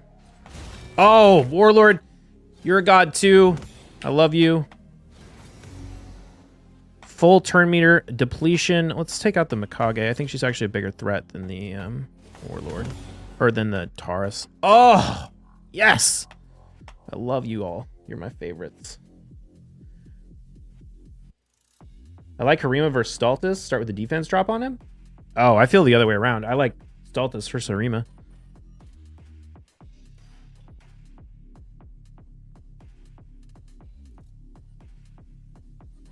But that's because I play with Lockout go first a lot. When I'm using Stultus against Harima, it's usually locked out Harima. All right, let's see what we got here. We got a 6-star or 5-star legendary. An impulse. We got, here, I'm going to record all these first. We got a mythical, 6-star zeal, 5-star epic, 6-star epic, 5-star legendary, and a 5-star epic. Okay. Well, maybe we'll get a good roll, quint roll on it. This is not even really worth rolling. Neither is that. This, if it quads, I'll keep it, and I'll throw that away. Cool.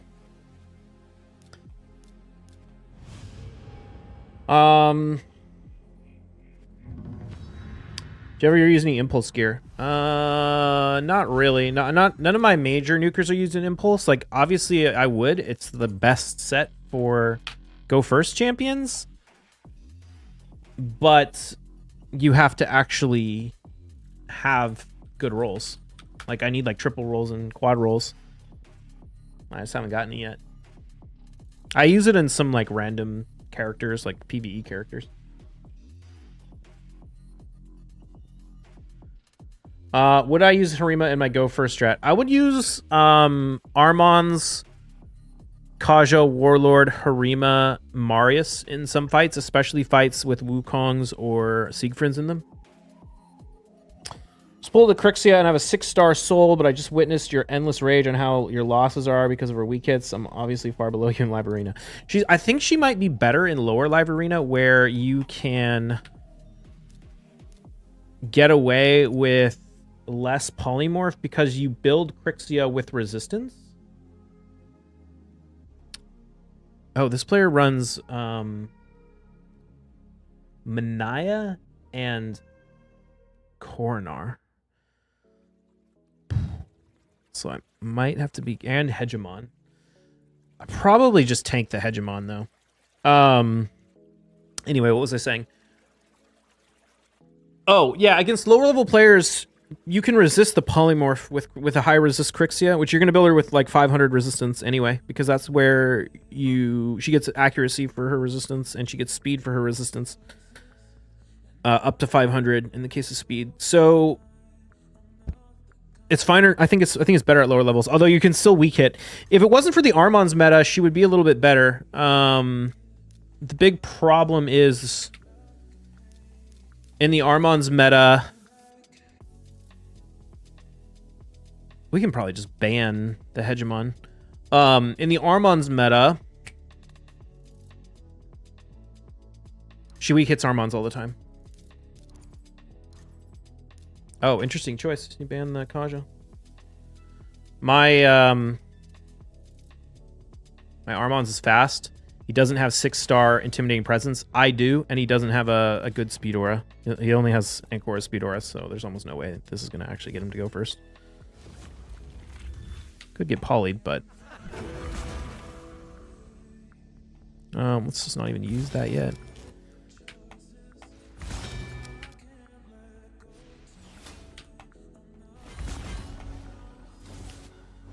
Is this Commodus in reaction? Oh, shoot! No! Oh, nice. Oh, wait, no! He's gonna land the bombs. Oh, wait a minute. It's still a hit. Haha. Get Marius. That's crazy. That guy must be kind of fast.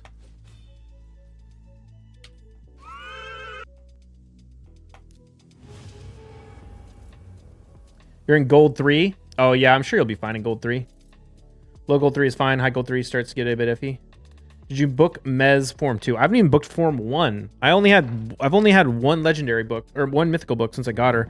I kind of want to, I wouldn't be opposed to buying some mythical books for her. But I'm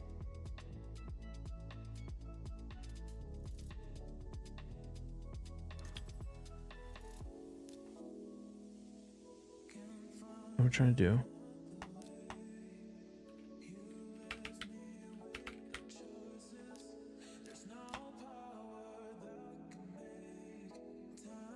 I don't really run Kaja, right? Yeah. Yeah, we'll run Kaja here. I wouldn't be opposed to buying mythical books for her, but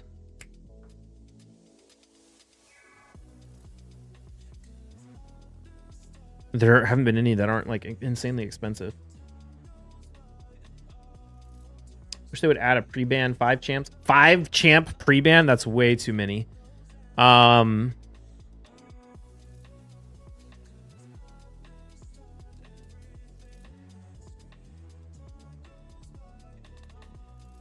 I don't want to play this. This Rotos. I don't think this Rotos is in Stone Skin.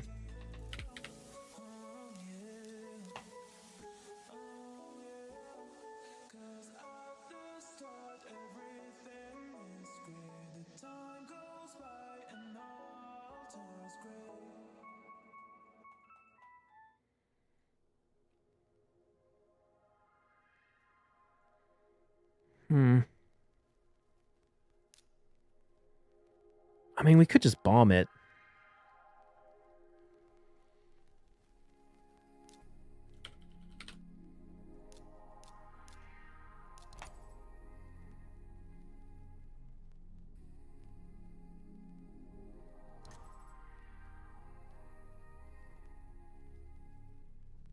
Nice. Forgot about Cardinal. Ah, should have run Quintus again.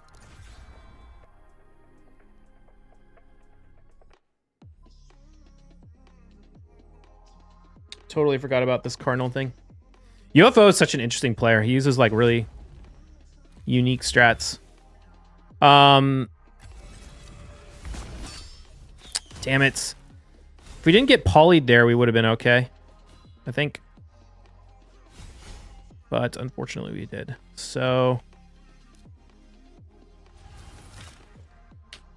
what options do we have?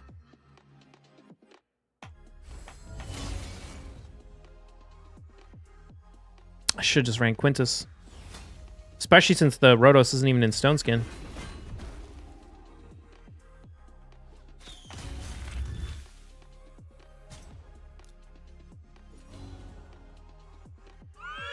That was so dumb.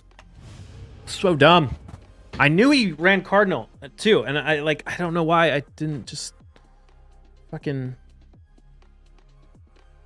You know what I could have done too? I could have, well, I could have picked Astrolith,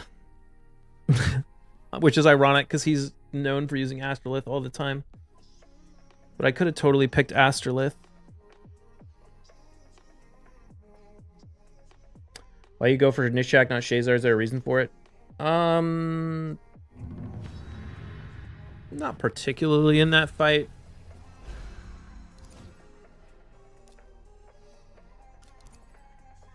It's Gastel.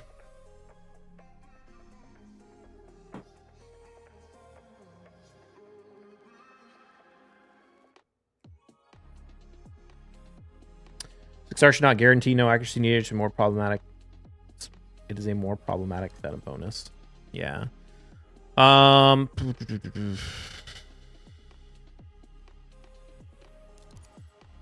Yeah, we're gonna run Crixia.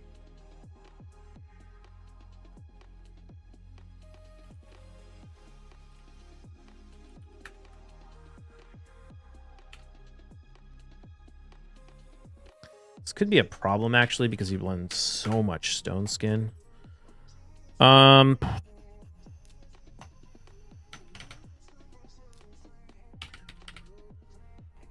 not stone skin. He runs so much polymorph.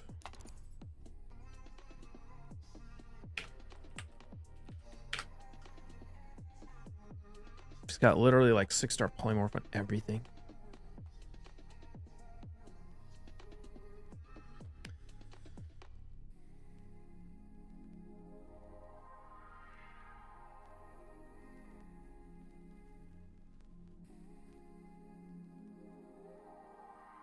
So this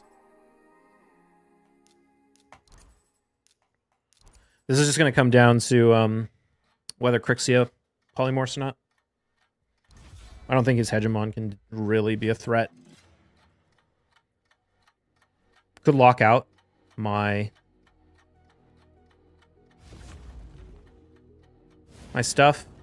If I really wanted to, I could reset with Crixia though.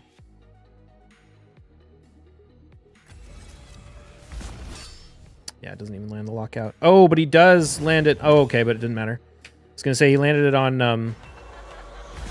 I'm actually surprised at how hard his Hegemon actually hit. I didn't think it would even get close to killing me, but it did pretty good damage to the Marius. Good fight, Gestel. It's all gonna come down to just whether or not I pick first against him. If I get Armons, I can win. I probably will win pretty consistently now that I have Marius. But if I get polymorphed, or if he picks first, I'm gonna be in big trouble. I don't actually know this player. Crixia didn't get sheep, must be a bug. Yeah. To be fair, it actually doesn't matter if Crixia gets sheep because none of his champions took a turn anyway. I'll go Georgian.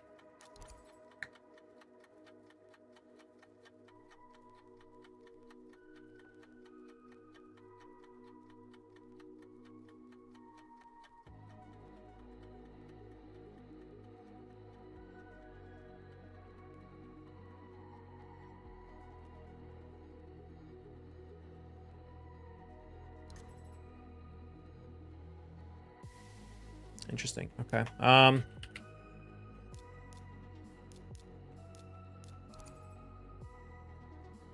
kind of assuming this is a resist Kymar. We'll find out. Weird.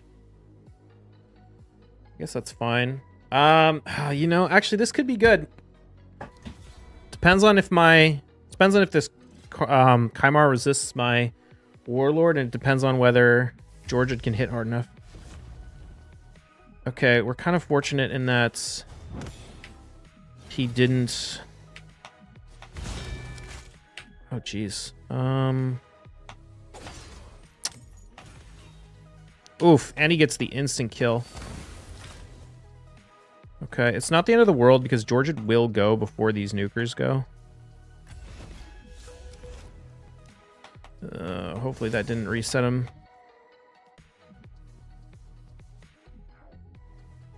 I don't care if he has reset or like the skill reset. I just don't want him to sheep me right here.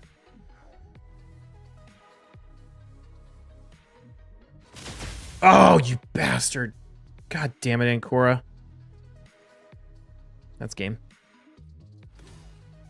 Well, I shouldn't say that. Maybe I can get a revive and pull something off here, but it would take a miracle. Ugh, if Crixia literally reset anyone else on the team, except for that one ability, even any other ability in the whole goddamn team, I would have been fine.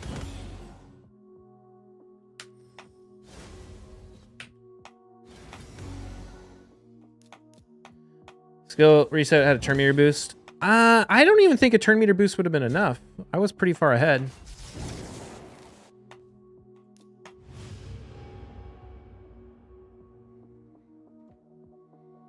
Because I dropped his entire turn meter on all of his nukers, and then I revived with 50% on the Georgid.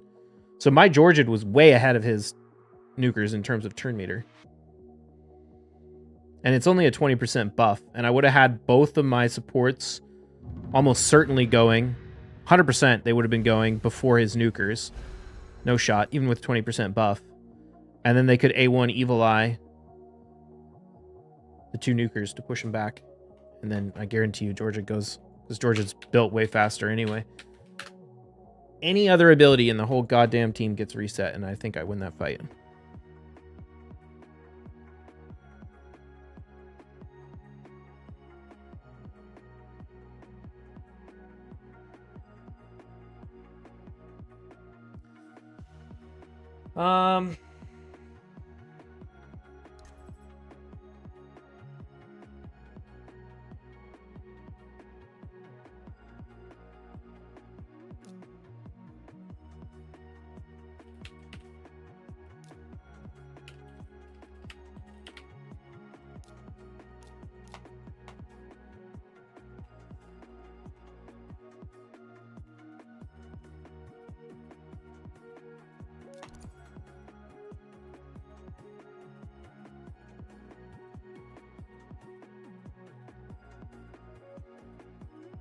Might be pretty screwed in this fight too, to be honest.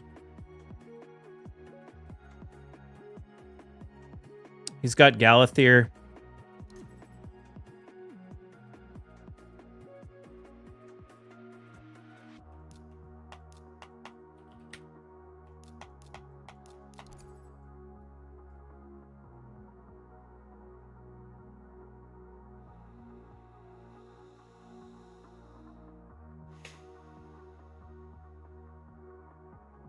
We'll see. It might be okay.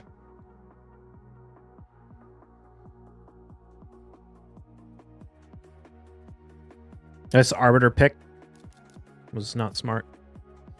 This is an Arbiter pick to steal it from me, not because this player actually likes or wants to use Arbiter. And I think that's going to be his downfall. Oh, shoot. Ah, crap. I need to pick Carnage. Damn it. I just threw. Ugh. I just threw.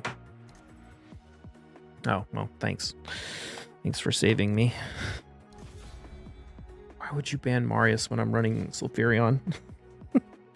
What?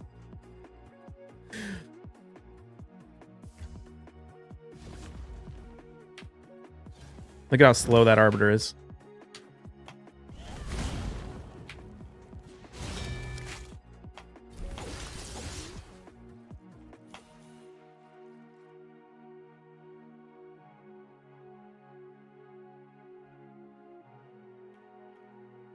Well, that was cool. Deox getting a win. How do we do in this session? 1, 2, 3, 4, 5, 6. Not too bad. We're up over 8,300 points.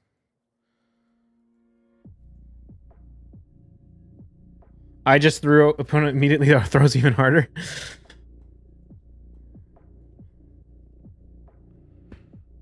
I mean, actually, in all honesty, maybe it wouldn't have even mattered.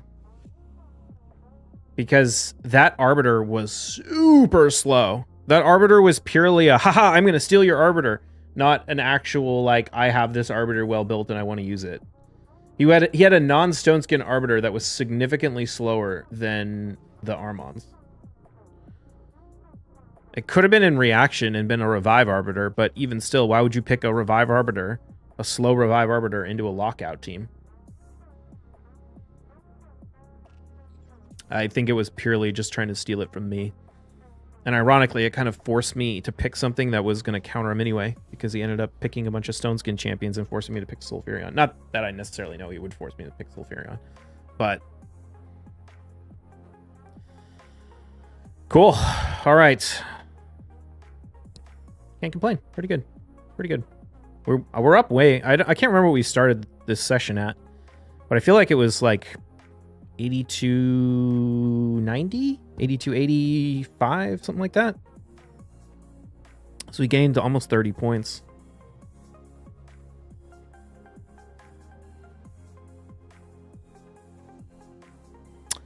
T-Swift. Did T-Swift like quit or something? We're going to pass him soon. Who's still ahead of me?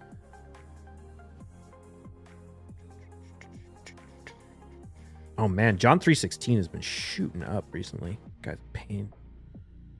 Every one of these guys is a pain though. There's no one here that's not hard.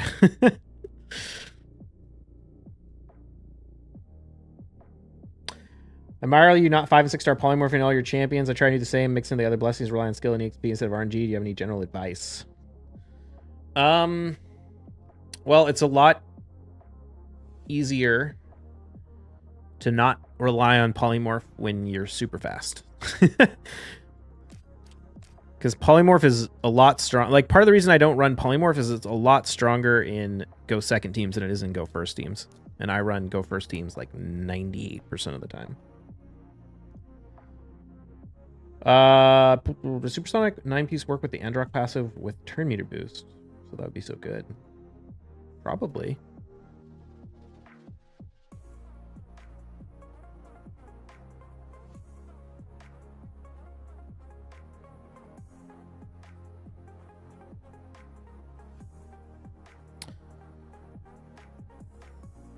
God, I'm so tempted. Well, the problem with that Calvalax strat is it would totally fail on anyone who has polymorph.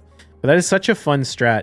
Calvalax plus Teox to like instant turn meter boost Teox. Because if you fight a team that has not in Stone Skin and he puts up four poisons,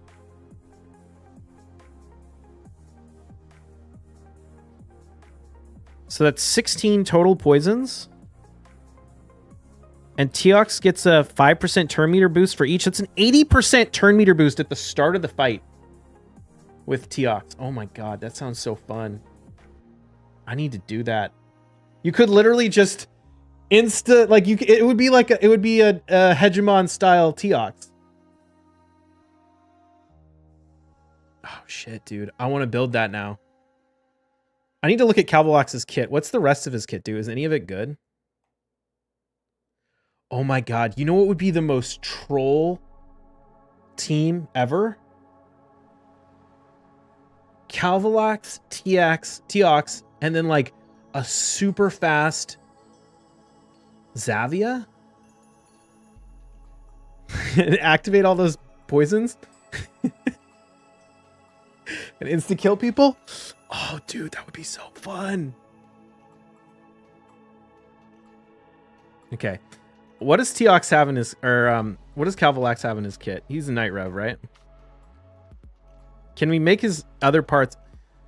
Attacks on enemies, damage increases according to the number of poisons. Okay. Places an extra hit for each poison. Speed. Oh, he's even got speed aura. Oh, it's a max HP nuke. Okay, hold on. Oh, dude, this would be so fucking fun. Too bad they don't make poisons also go through Stone Skin.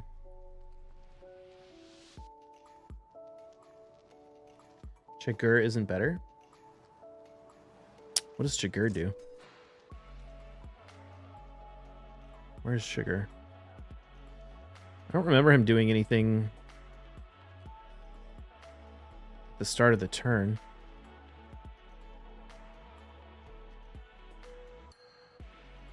Give him that Poison Arena blessing. Do I have a blessing for Calvalax? I don't even know.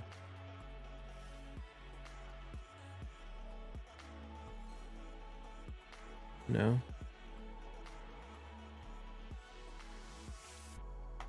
But the thing is he's basically like a turn meter booster for your nuker.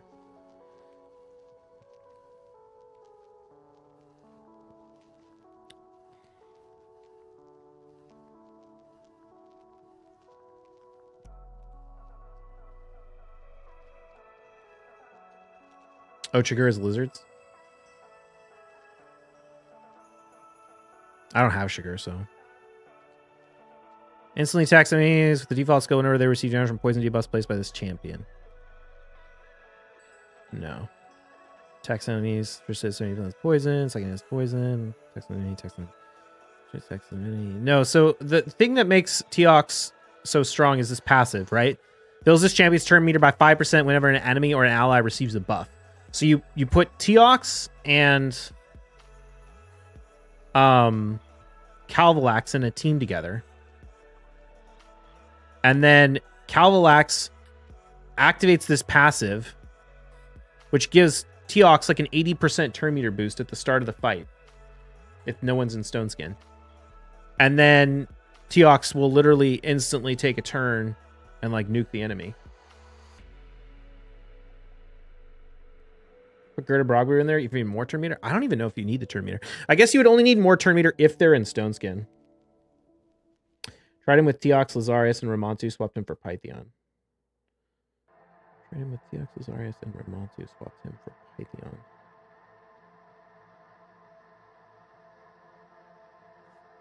Okay, hold on.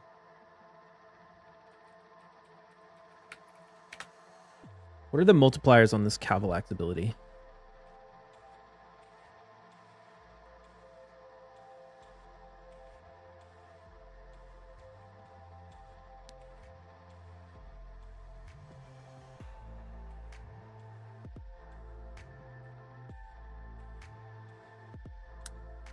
.5 attack. Oh man, that's actually not that good for PvP. 3.5 attack plus poison count times 0.01 times enemy max HP. So if you had 4 poisons, you would do 4% of their enemy max HP. Yeah, that's not going to do anything. But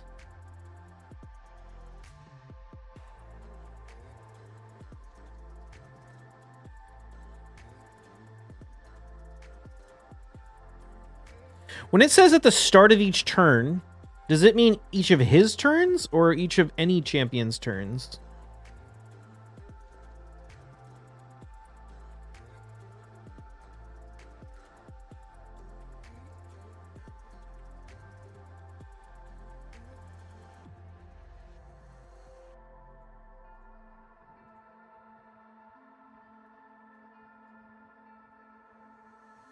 Round. Well, there's 2 parts of his passive. There's round, start of each round, and then 50% chance of placing a poison debuff on enemies for 1 turn at the start of each turn. But is this each one of his turns or each one of anyone's turns? I guess we could find out pretty quickly. Just go put him in like a Doom Tower wave. Start of his turn? Okay, only his turn. Because then if you could like pop this Stone Skin. Oh, you know what though? I just realized you could probably...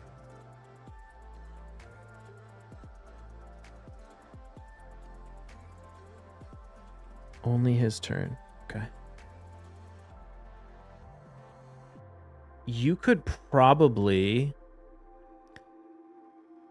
cycle Teox around completely. Like if you run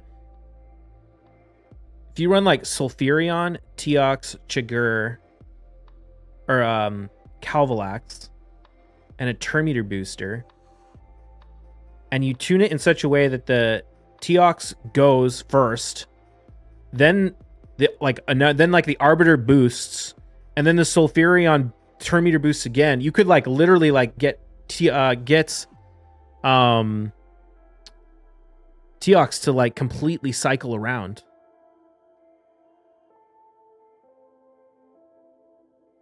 Poison gets placed before stones can cleanse them, or just no poison? I don't know. That's a good question. Dude, I want to play with this now.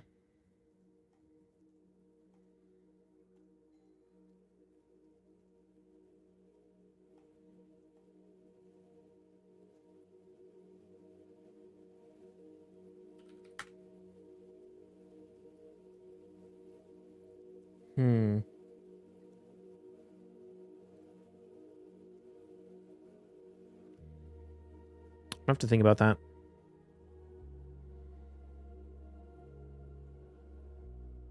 It could be really interesting. A lot of the teams I've seen have Calvalax in them. What's that blessing do?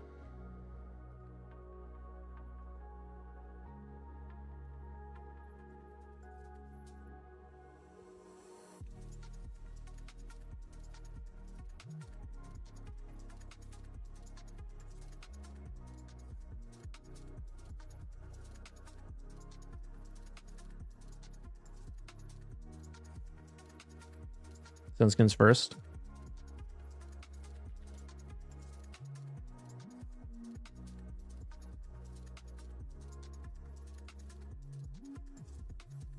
Lethal dose increases damage received from poisons by 200%. How much does a Calvalax do then? I wonder if this does dying to poisons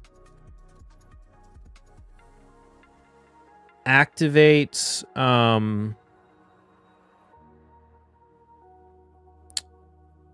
like Siegfried passive, or is it like bombs? I assume it kind of works like bombs. Like it probably doesn't kill him. Huh. How hard does his A3 hit? Or his A2? Oh shit, that actually hits hard. Damn, what's his base stats? Are they any good? They're actually good. That A2, what the hell? This is his main ability, Jesus. What is that? That's a 30% boost, so it's a 2 times 3 times 1.3? Dude, that's a 7.8 multiplier on his A2. Or, that is...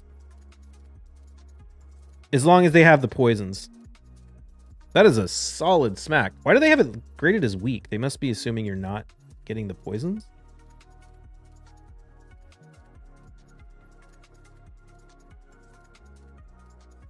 Yeah, that's a nice ability.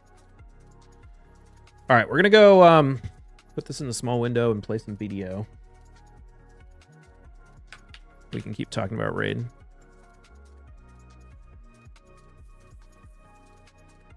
Let's see.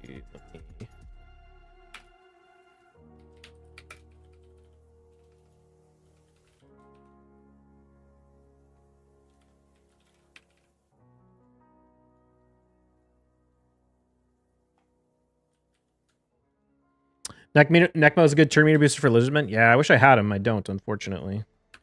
It would have been really cool if I pulled him in that Prism Shard, but I didn't.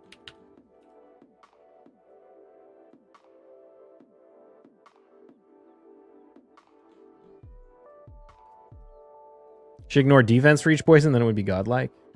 It would be godlike. Okay, we need to go do Pit of Undying first.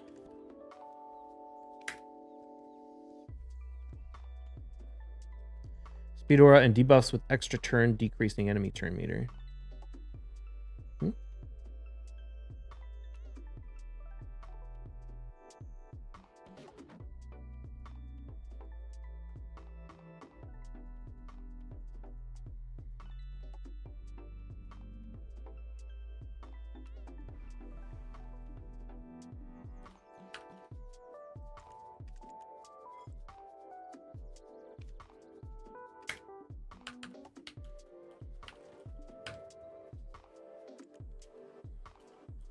Oops. I'm trying to think if there's any way. I don't know if there's really any way to actually use that in Live Arena. Although, maybe. Maybe. Against these people, like, I would only use it as, like, a super niche pick against these people who are faster than me.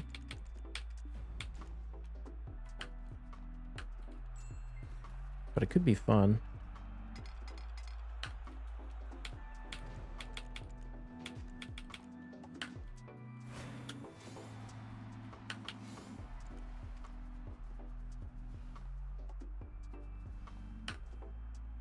Trying to think like what the team would look like. So you probably run like Calvalax, Teox, Sulfurion.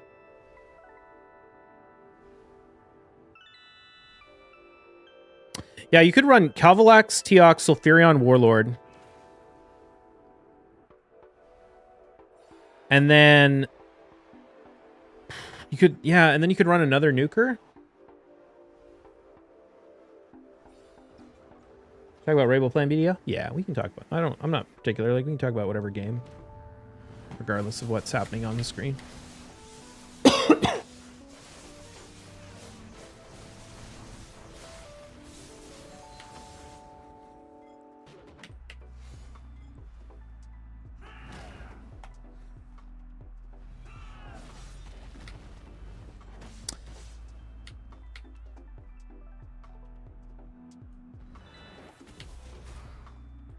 Yeah, I'm just thinking like how this would work.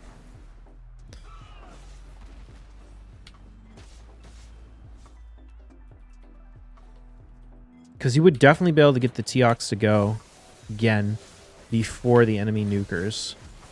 So you could pop the stone skin off with Sulfurion.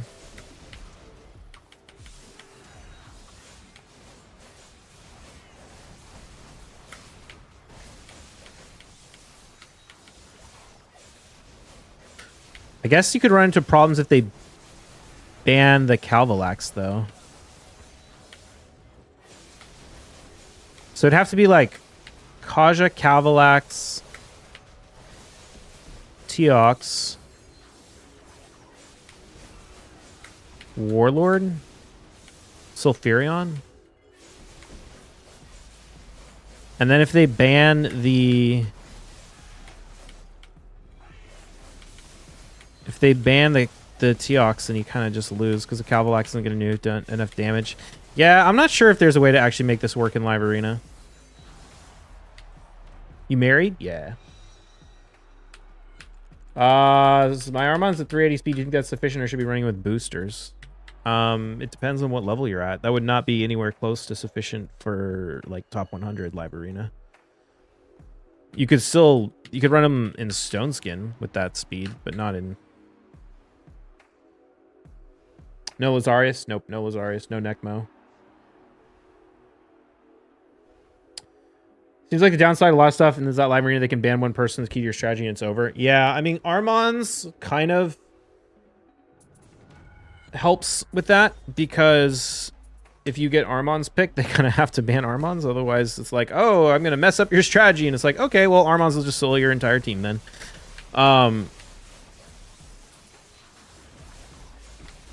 But yeah, if you don't first pick Armon's,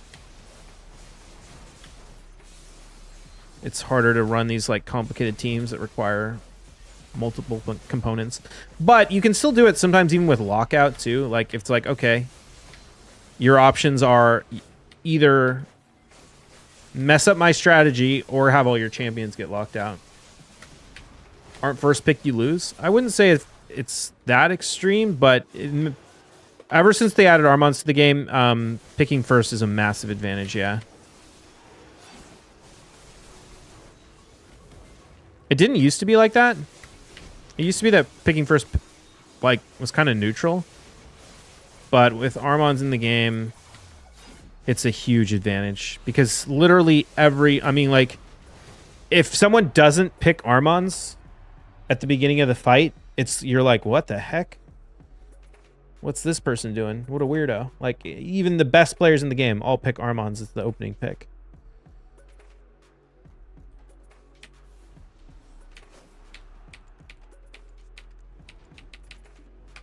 That doesn't mean necessarily you're gonna lose, but if you have to play around it, you know? Like nowadays, I kind of think about Live Arena as like, here's my strategies when I pick first and get Armons, and here's my strategies when I don't pick first. And they're like, I literally have to come up with entirely different strategies based on just whether or not I'm going to pick first, which it didn't used to be like that. It used to be that I could more or less play the same strategy regardless. And then your opponent picks Galathier plus threat. Yeah, it's really brutal if you don't have Galathier and your opponent picks first and they have Galathier, so then they get Galathier and Armons, and you're like, well, fucking great. Better have a lot of polymorph then. Is Musa Awakening DR or Evasion? I think it's Evasion.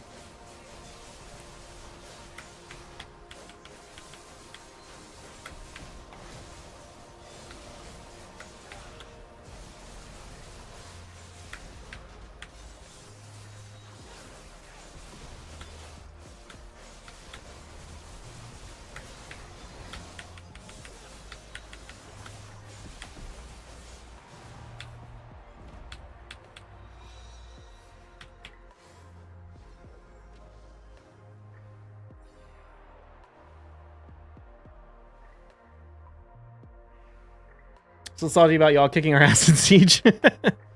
Are you in Kenpachi's clan? I mean, I assume you must be. Yeah, that was kind of an unfortunate matchmaking for you guys. Especially since I know that like a lot of the strongest clans in the game still got matched up with like really low level opponents. We were probably like one of the closest matchups that actually happened on opening Siege. I think IPR literally lost like one building in the entire Siege.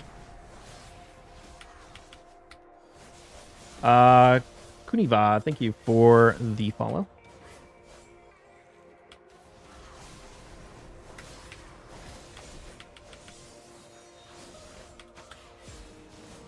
God, this boss is so annoying.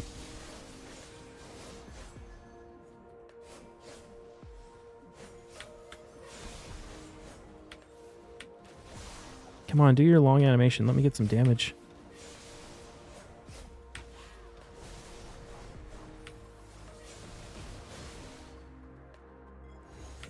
There we go.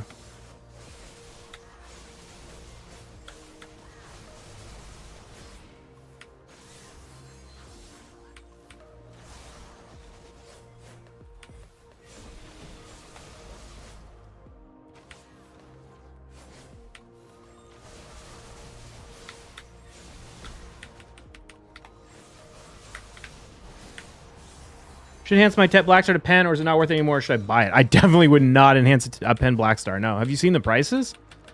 They're worth nothing. You should expect to spend probably around 200 billion to make a pen Blackstar. I guess if you rock click them now, since the Tets are so cheap, like maybe less, but like at least 150 to 200 billion is a reasonable price to expect to spend to make a pen Blackstar. And you can buy them for 83. So it's like, it makes no sense. All our shit is broken. It's a dead game mode. No one even trying to repair shit. Yeah, I don't know what the deal is with that. You have to push fail stack somehow. Yeah, and pen reblath exists.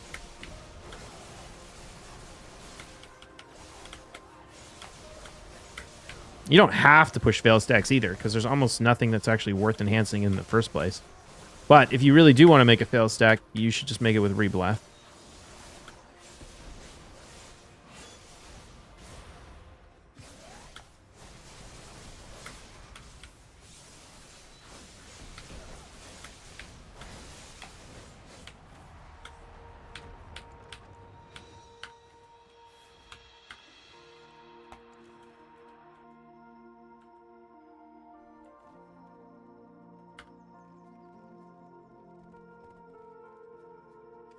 All right, could have been dying. Done.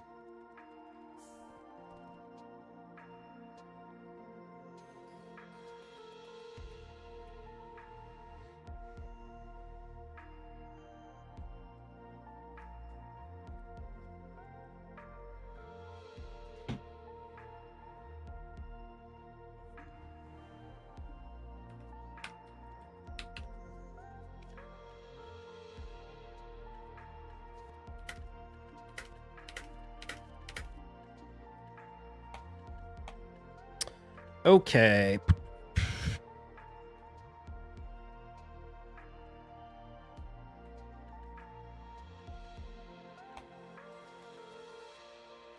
Yeah, I guess we can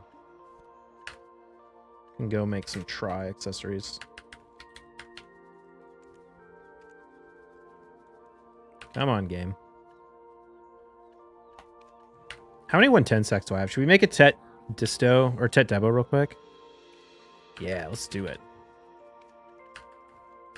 Oh, nice. We got some essence. Some eternal essence.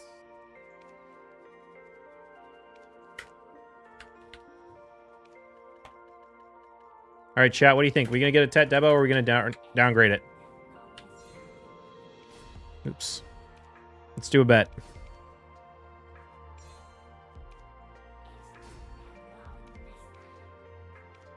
Oh, wait a minute. That's been valved already. Okay. Bets are open. If it goes up, counts as success. If it downgrades, it counts as fail. You got 1 minute.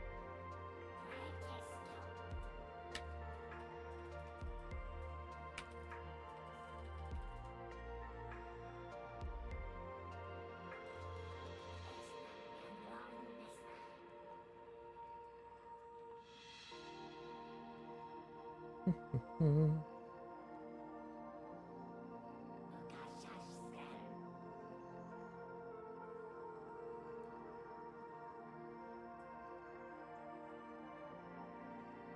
23 seconds.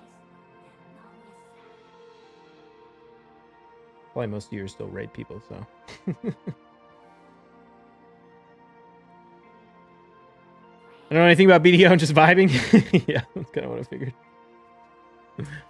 This is a very valuable item if it goes up. 100% favor fail. All right. A little pessimistic.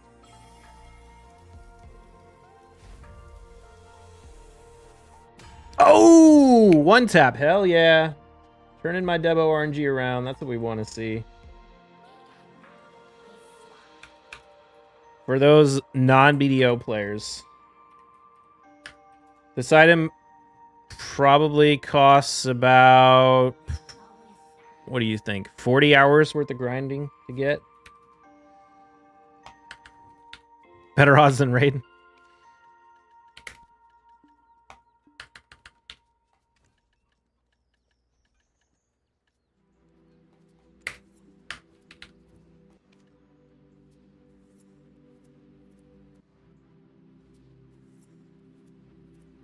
My Tet Debo RNG is still only like 26% or something, though. It's kind of annoying, actually. All right, let's go make some stacks. Ooh, nice. More essence. I mean, it's tier 1 essence, but still. How much of that do I have? 250 plus 698. I guess I did buy the Marius soul recently, or the Sulfurion soul recently. Still, though, we got 950 of it.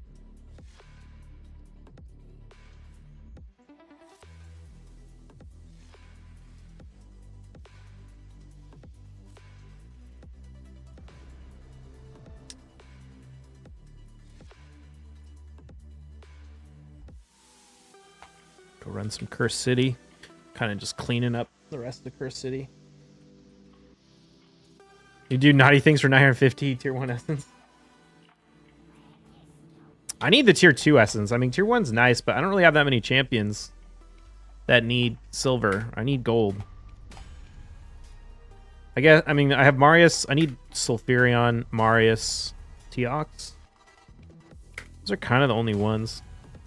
A lot of the champions I really need essence for are, well, I was going to say mythicals, but it's Carnage and Mesemo. What's up, Pyrolithic? A Mesomel blessing would be so huge. She's like right on the border of like doing enough damage to be really good. But at the same time, not quite there.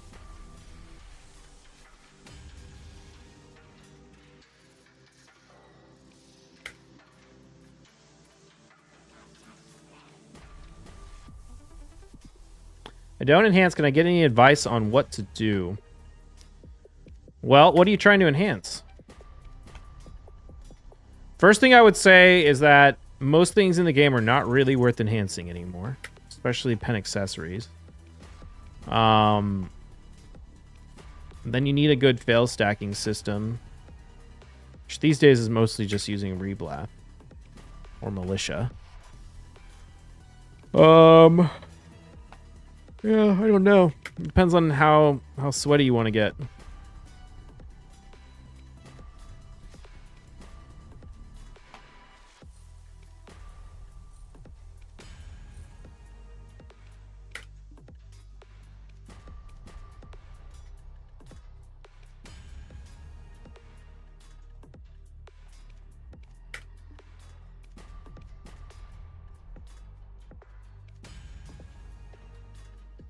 Okay, it's a good amount of try. You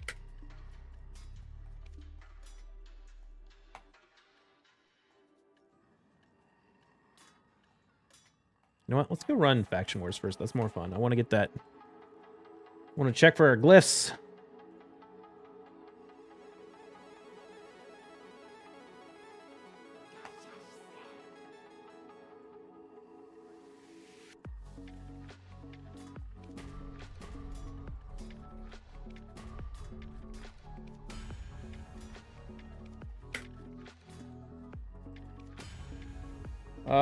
They sneaky buff duo try RNG.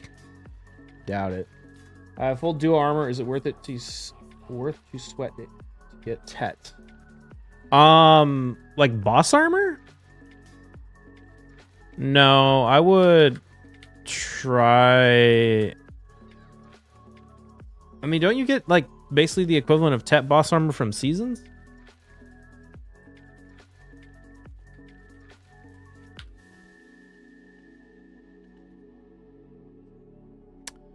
Came over here for something. Oh, Blackstones.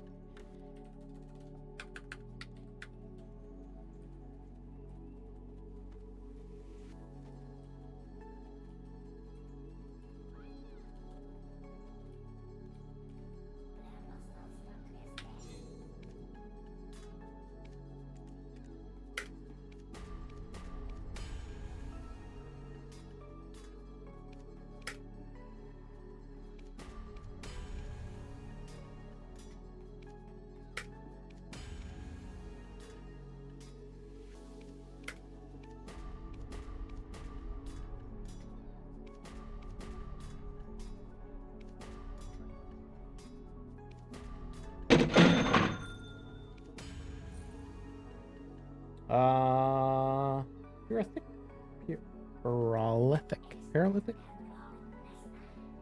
Thank you. It's different gear. I just lost about what to do. I haven't done gear progress. Wait, you already have Fallen Gods. You talking about? Oh, you talking about Tet Fallen Gods? Oh.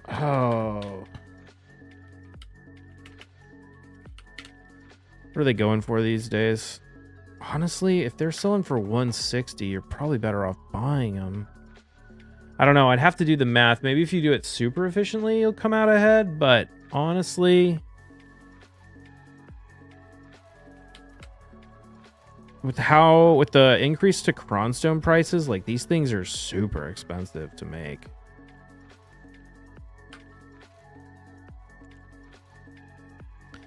What was I gonna look for? Oh, I was gonna check that no one sold the pen yet, right? Nope.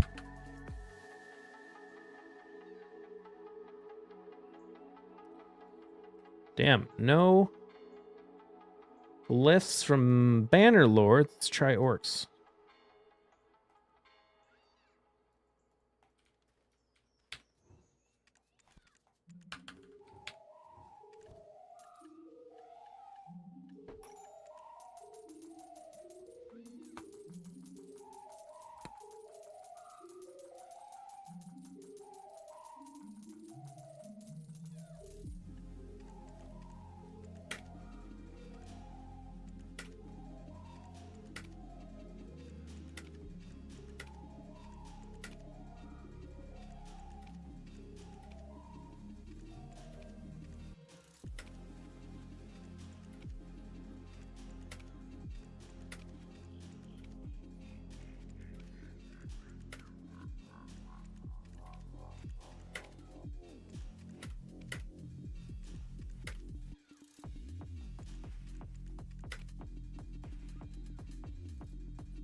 Repairing so slow now.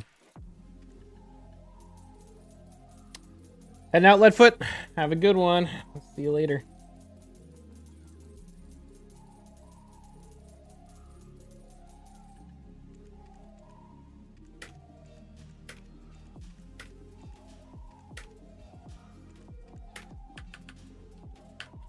Grind the silver and buy this is what I will do.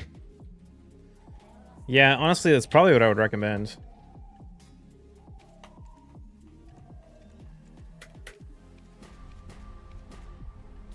Back before they increased the Quran price to 2.25 mil, I considered making Tets and selling them. But once the Quran, and that's when they were selling for over 200, and now they're selling for less than that, and the Tet, or in the Qurans are more expensive. So I don't think it's actually worth it enhancing those things. Which is super weird. Like, I don't know why so many things in BDO are not worth enhancing anymore, because it's like, who's selling it? But it is what it is.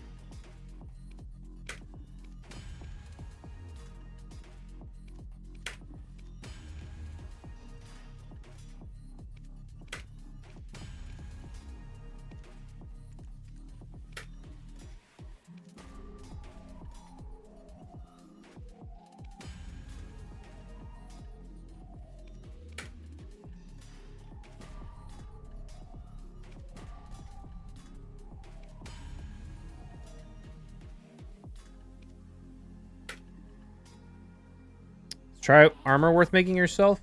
I don't think so. It's been a while since I've looked at the math in fine detail. I guess memory fragments came down a little bit, although that doesn't really have that much of an impact since it's mostly the crons that drive the whole price. What was that?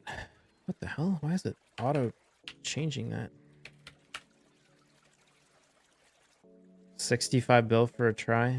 Yeah, I don't think so. I'd have to do math, but I don't think it's worth it.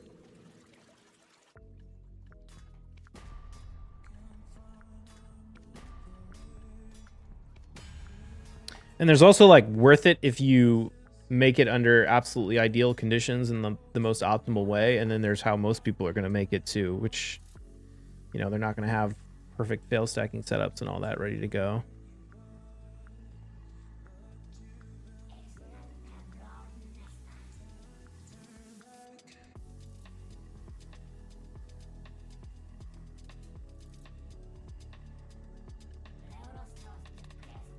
Oops.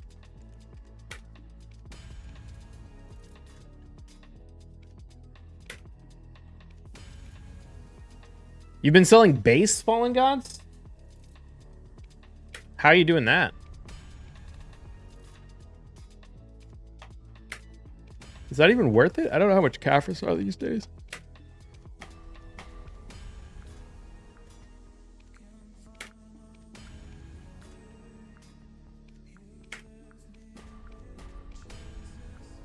Can still make money from enhancing. The only thing I really enhance these days is like TED accessories. And it's not very much, but I don't really feel like grinding. I mostly make my money by like doing marketplace, like buying a million sharps when they're cheap and selling them later.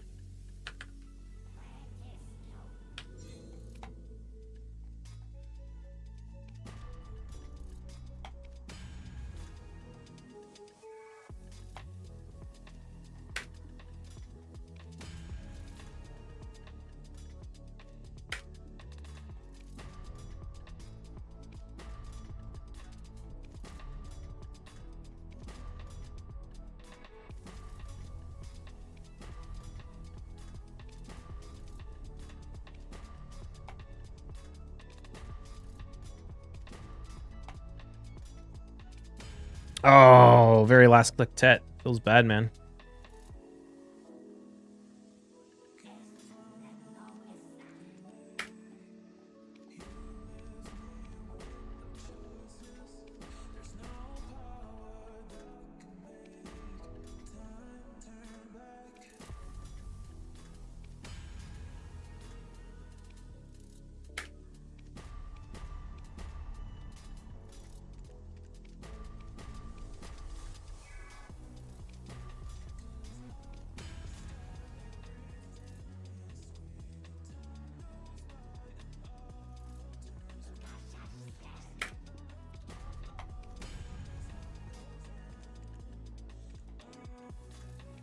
Oops.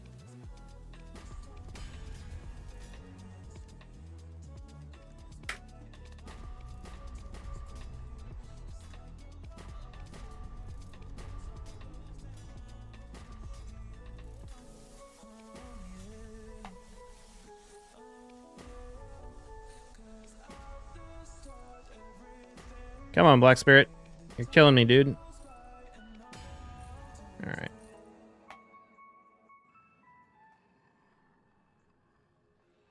Need to make sure I get all of my 3v3 done today as quickly as possible, because we do have this 3v3 tournament ending tonight.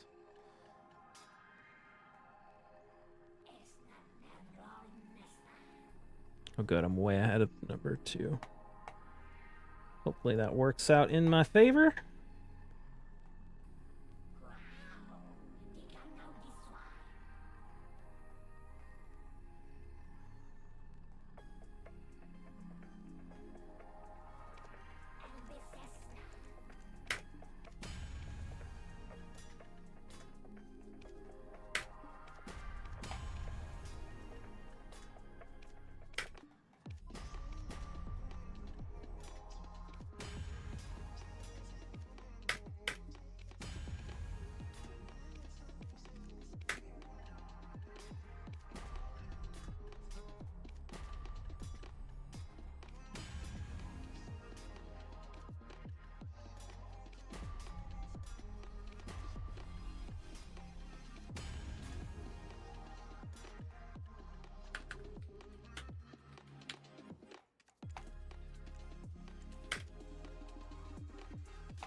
All right.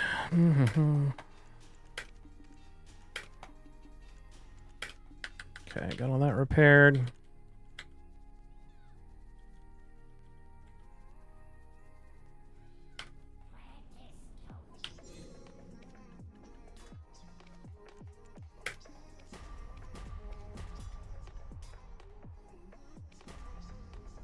Need to go to 47.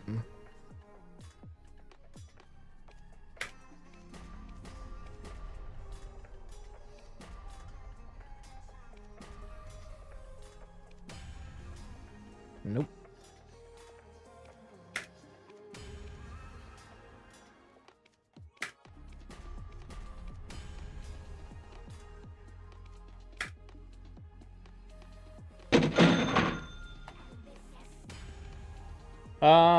Who was that? Destiny Hope 357. Thank you for the ball.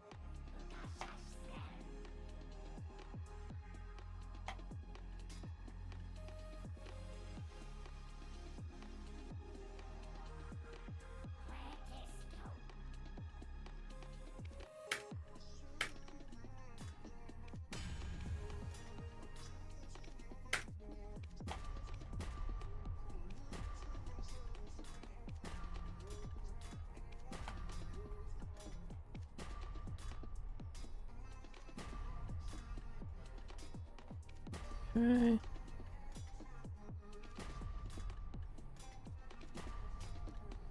$62. Can we get the 72?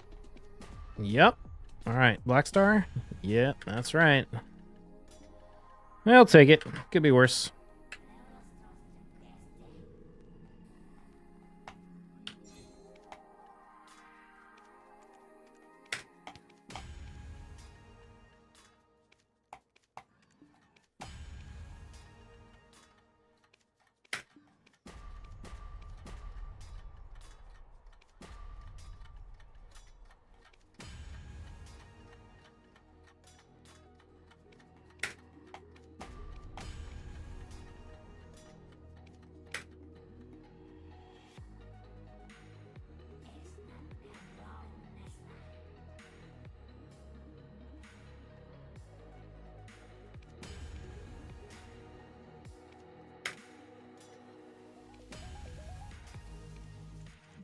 Okay, now we need 44 stacks for our accessories. Let's do that. Oh, come on. There we go. Okay, nice. Easy try. Let's go. All right, 2-tap. We'll take it. We will take it.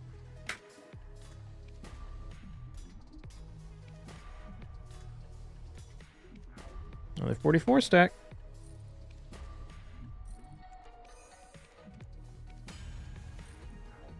All right.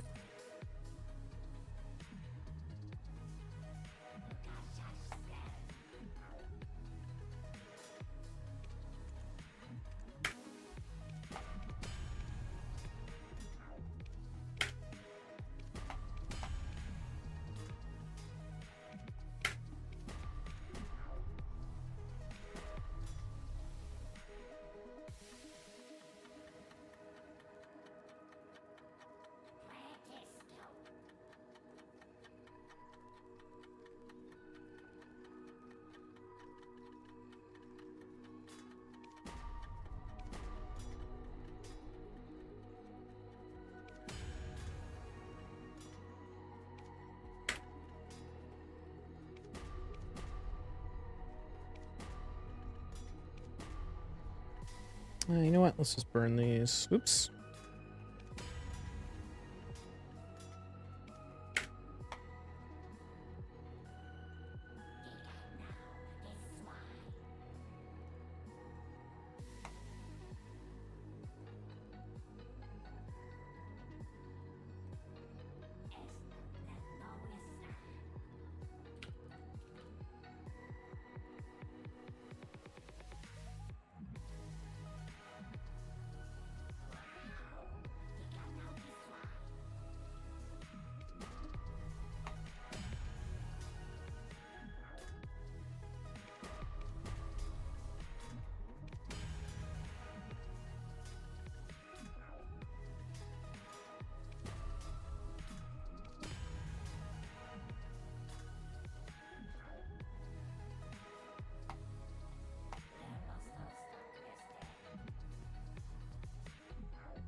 Okay.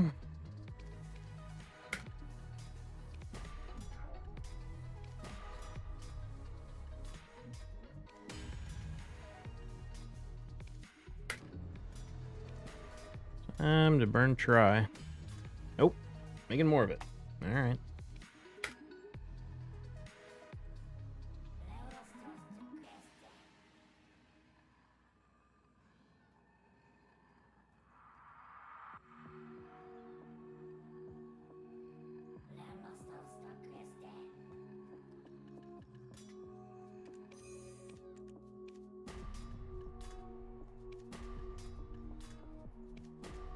Okay, we got our 47. Let's see what we can do with this.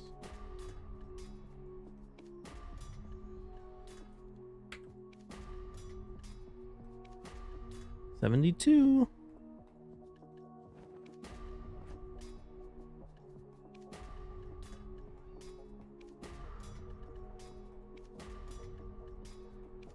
All right, got another 110 stack. Hell yeah.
Did I finish Hard Doom Tower? I think I did, actually. Nice. Move over to normal.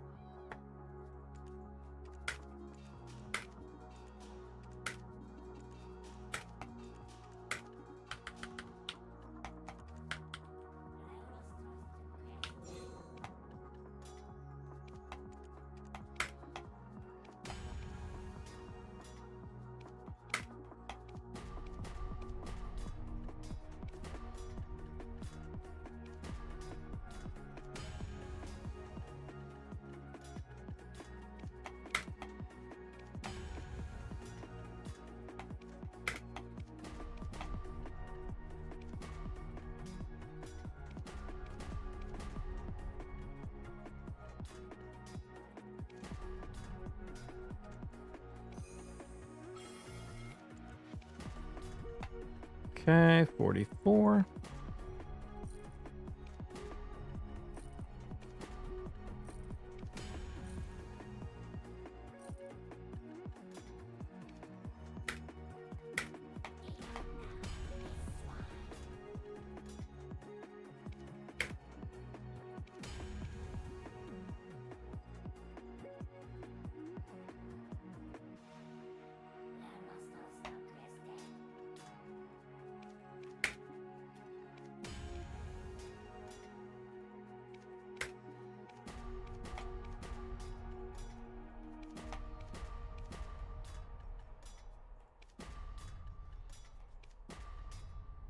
All right, there's a 44 stack. We still need some more tri-reblast. We'll go ahead and push this guy. Ooh, come on, Black Spirit. Be cool, man. Be cool. That wasn't that cool.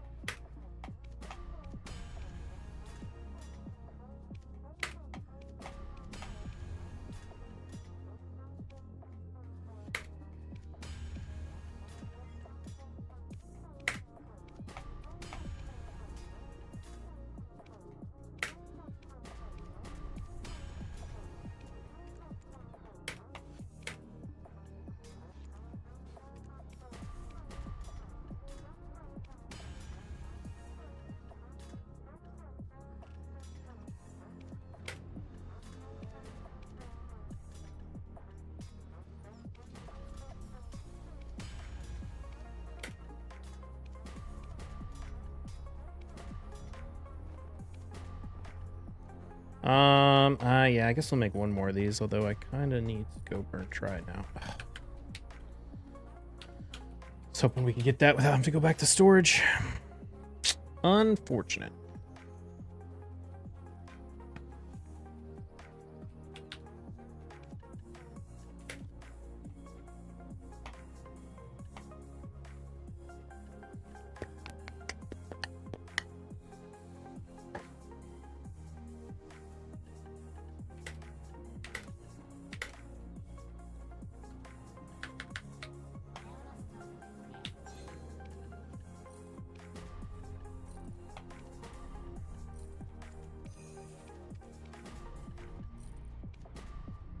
Oh my god, dude. 50 attempts. Or 50 stacks to get that try. Brutal.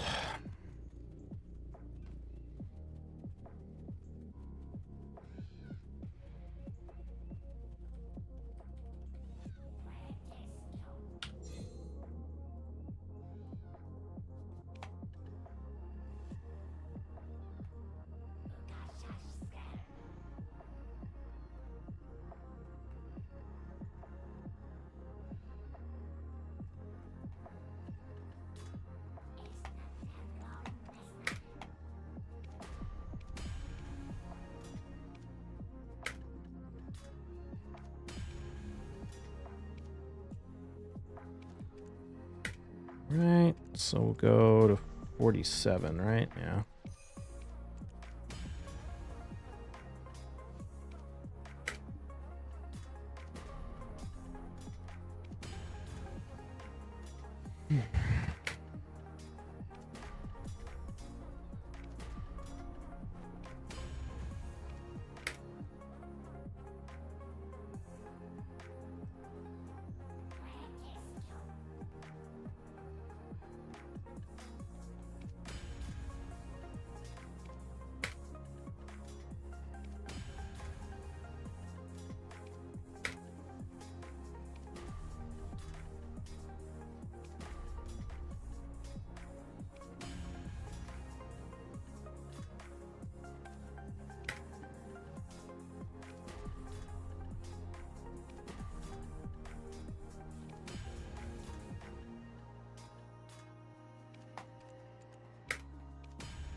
Oh, nice. Just got 5 Eternal Essence. Hell yeah, dude. That's legit. Well, and 72 stack. Okay, no Black Star. Oh, last hit on the Tet, though. That's a bummer.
Okay.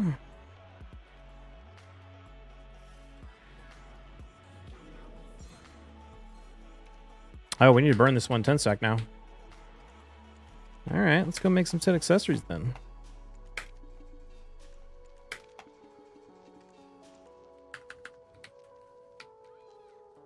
Is it always better idea to buy stuff from the marketplace than to enhance? No, not always.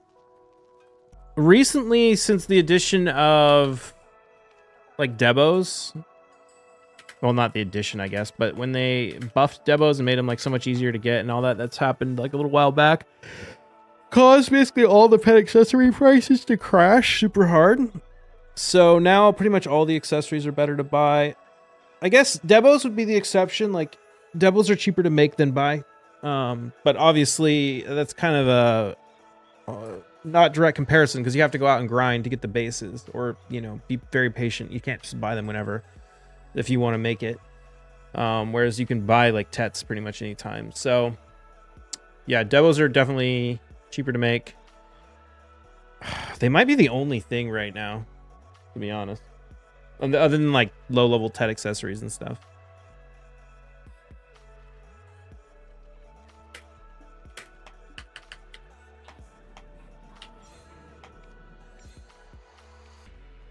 But like Black Stars are like way cheaper to buy. I think even like Fallen God and Labresca and all that is generally cheaper to buy. Yeah, I don't know.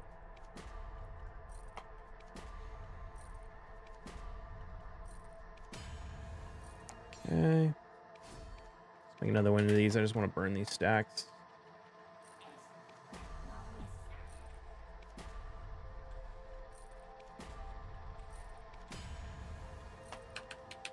It's good to know I haven't played in a minute. Yeah. Well, like I said, the big thing that happened was they made Debos way easier to get, and they also added like a Debo accessory hammer. So because a bunch of people suddenly were able to get pen Debos, they started selling off other old pen accessories. So any non-Debo pen accessory is kind of like trash compared to what it used to be worth.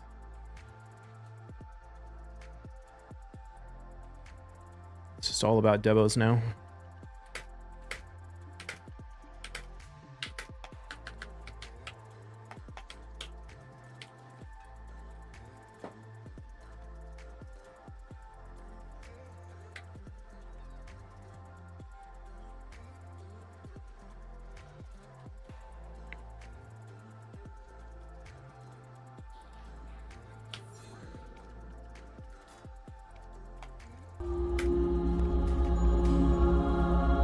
Shit. Was Milk, thank you for the resub for 4 months. I appreciate that. Anyone know what happened to Salt? I haven't got a hold of him. I don't think we have any Debos to click for you right now, unfortunately. But remind me at some point, maybe we'll be able to do that. I don't know if Salt has like officially quit, but he stopped streaming regularly like several months ago. And hasn't been playing much. And hasn't played at all in like 2 months. And wasn't playing a lot before that. Basically, like the accessory apocalypse happened and all the accessories got made worthless. And I think that really frustrated him because he had a lot of money tied up in accessories, as did I, that lost a ton of value. So like overnight, just got set way back. And I think he was already kind of on edge because of bad RNG and things. So last I talked to him was, I think, a few weeks ago on Discord. And he told me he just like wasn't really doing a lot of games, just mostly doing like IRL stuff.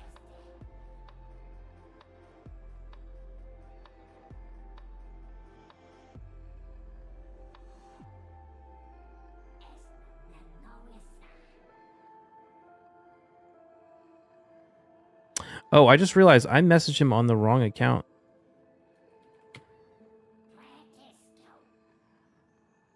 I wonder he didn't respond to my message. Oh, I guess it was almost a month ago I talked to him last time.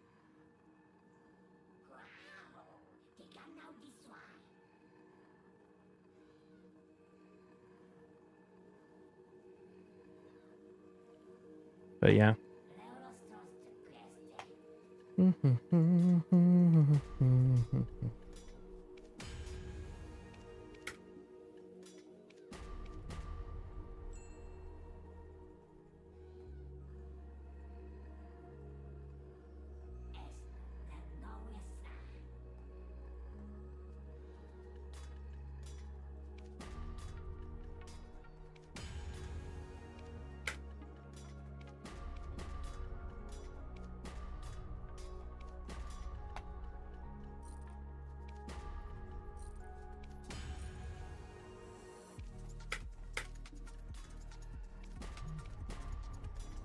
I need Shadow Arena back, man. I need something to do in BDO. I'm just not too keen on like AOS or RBF. I mean, I guess I do some RBF sometimes, but I don't know. Feels a bit stale.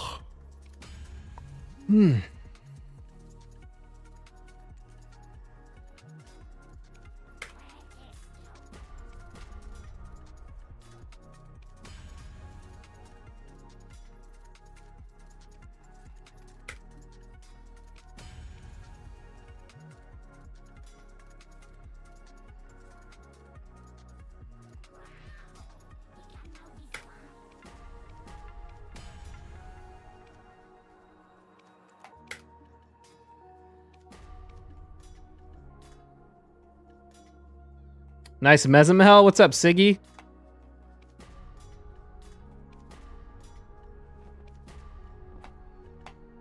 Yeah, I pulled Mezamel from a Primal Shard when we had that. I think it was the Serpent's Path. I pulled like 18 shards and I got her. I was pretty happy about it.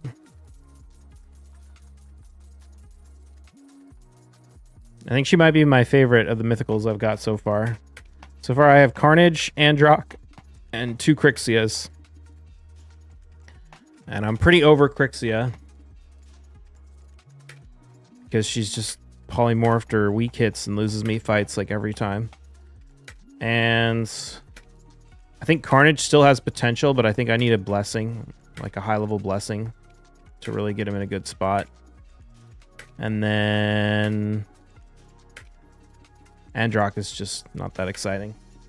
So yeah, I've been really happy with Mezamel though. The fact that she can self-buff her attack, super nice for live arena. And then you land that block revive. The only problem is I don't have books on her right now, and her chest piece isn't ascended to attack. Once I can fix those things and get her just over the hump so she does enough damage, I feel like she'll be really good for me. Want Crixia because I have a 6-star soul? Yeah, that'd be nice. I have no soul on my Crixia.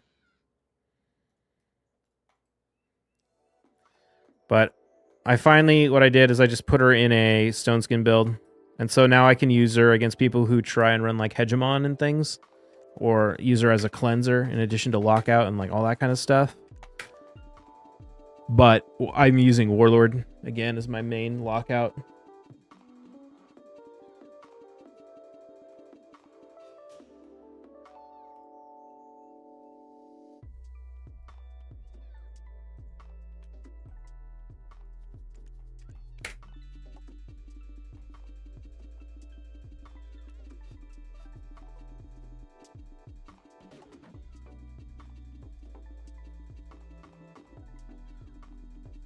If you had really good Affinity Breaker gear, could you get Crixia fast enough? I mean, Affinity Breaker isn't going to stop her from being polymorphed. And the thing about getting like really good gear is I have to go chasing like triple and quad rolls. And that would mean I'd have to be wasting Chaos Ore on Affinity Breaker gear, which I really have no interest in doing. And I'd have to be glyphing, like I'd have to be using my charms and shit on Affinity Breaker. Like, it's just not worth it.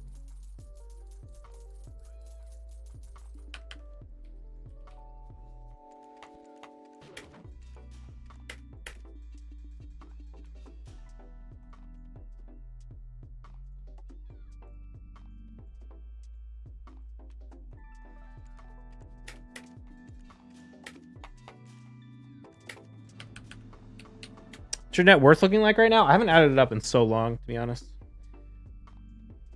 Video, kind of get money to prep for Sovereign update in November, December. Yeah, it's kind of what I'm doing, I guess. Just making money. I still haven't added up net worth, though. It's been a long time, but I want to get it back up before we add up. Cause it's going to be wild if we're like, oh, we've lost money in the last year and a half.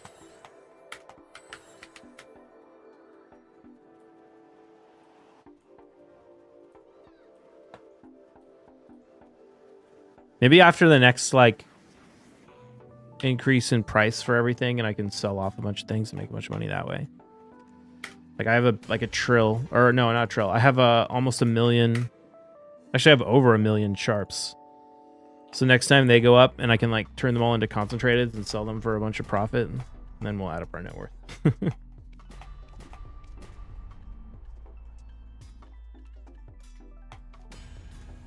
I think what I am going to do for my Crixia, though, going forward, is I'm going to, I think, use my charms on Righteous Gear. Because Righteous Gear is good regardless, especially if you can, like, get quads and twins. It's kind of the best speed set you can get from the Forge.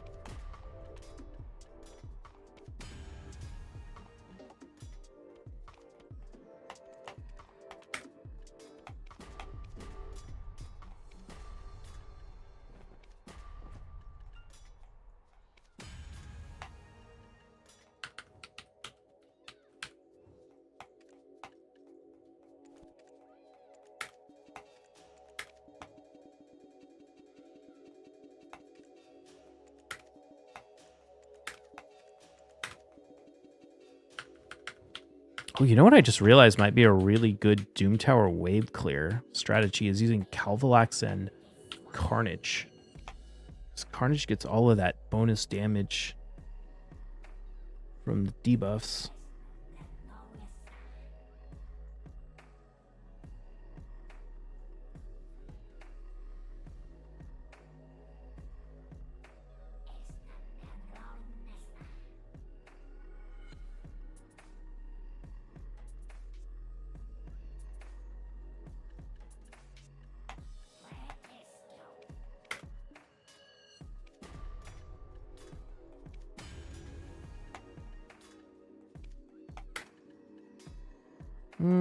Okay, we need to burn tries.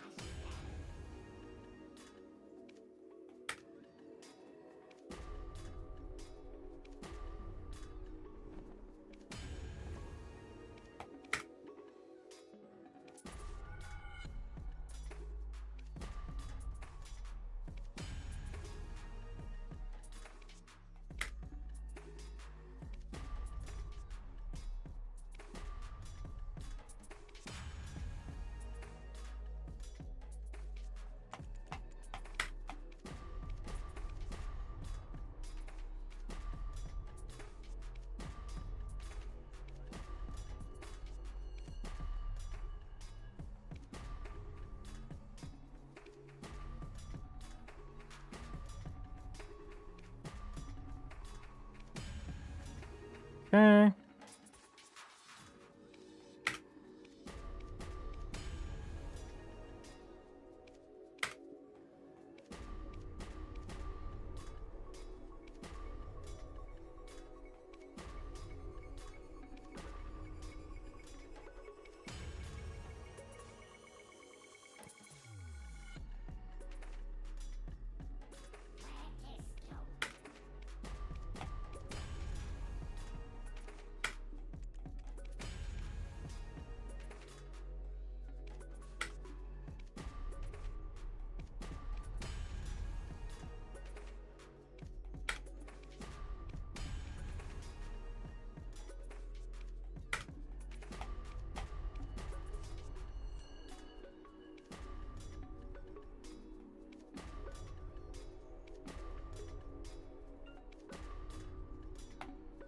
Okay, there's a 47.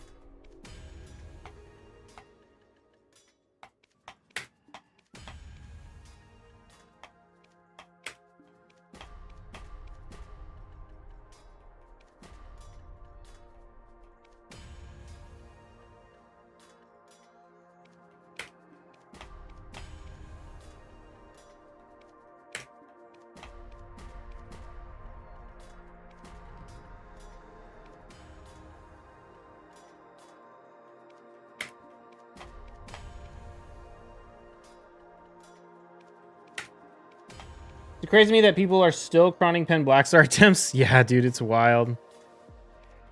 Like, pen black stars are so bad. People are they're so funny about enhancing. Like, they just decide they want to do it and they don't care.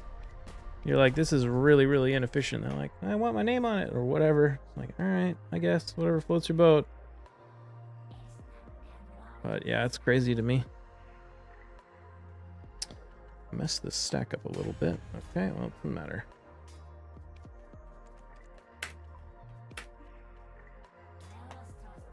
No one's selling pen blacks are offhand? Well, offhands are a little different because they weren't given away for free, but they're still pretty cheap. I have a feeling it's not true that no one's selling this. If you put a pre-order up, you'll get one. Especially if you max price it.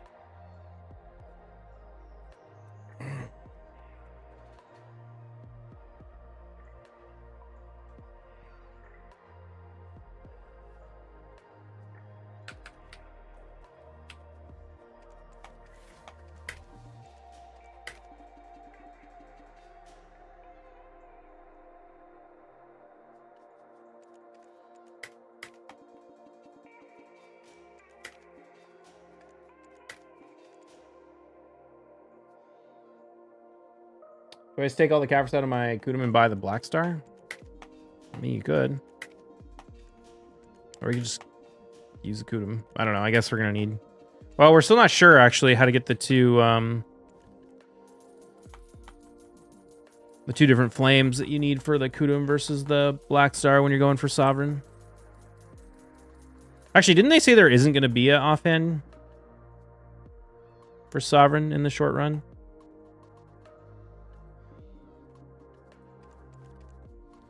So, you got a ways. You just use the black, or you just use the Kudum.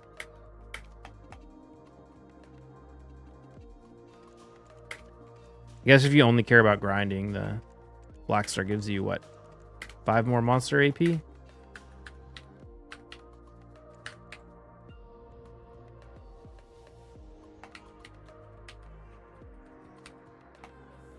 Then Black Star price still going down? I believe it.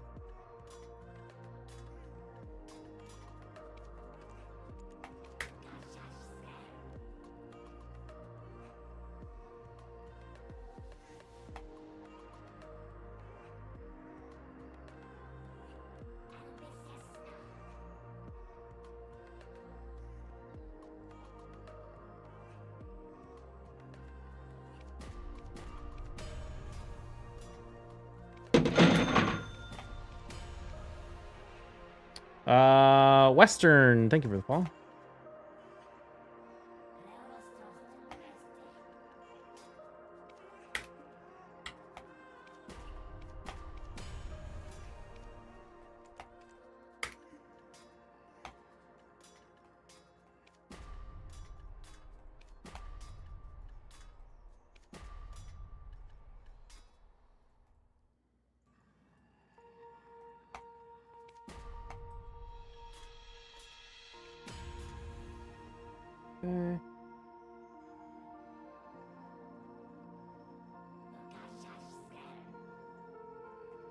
Got to the chat. It's not worth using crons to go for Pen Blackstar. I made Awakening only sub. I wouldn't go for any Blackstar of any kind. They're like 200. They're like 150 to 200 bill to make, roughly.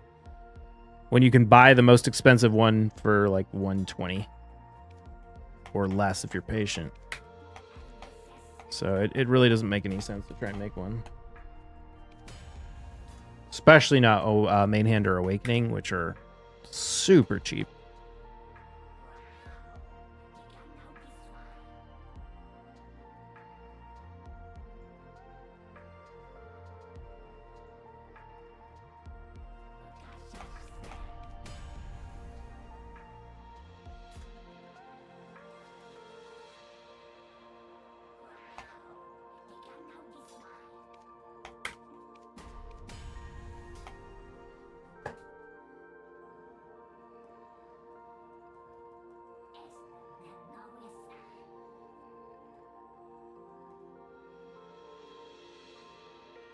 I'm seriously starting to consider if I should skip this fusion that's coming up. I'm like torn. I don't really use a lot of demon spawn.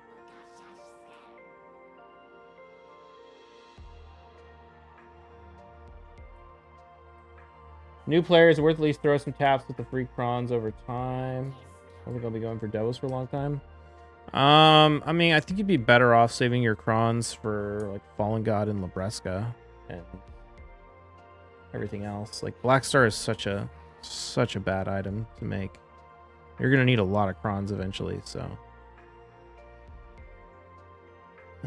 let's see.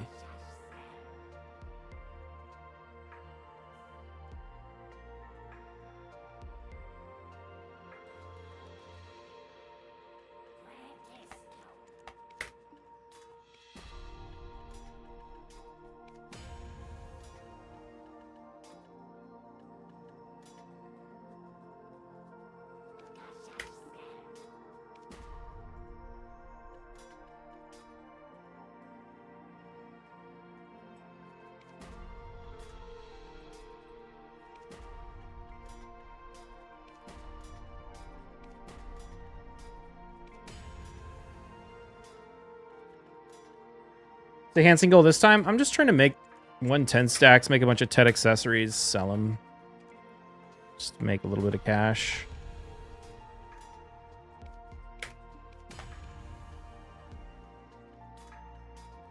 Unfortunately, the days of making pen accessories for profit are kind of over.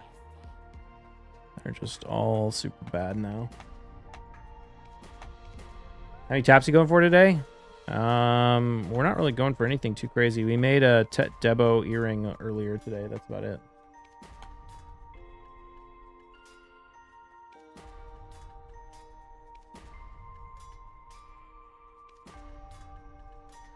Actually, probably got to wrap up the stream since it's getting kind of late. Let me, oh, I was gonna say, let me finish off the stack, but we got the Tri Blackstar. Waken Weapon Pen Blackstar, 77 mil. I think you mean Bill, but yeah. Let's see who's online.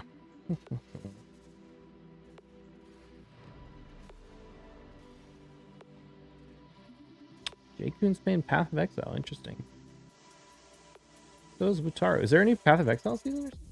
Must be. It's awesome to see Path of Exile doing so well. I feel like every time I look, the game is like getting bigger. Cool.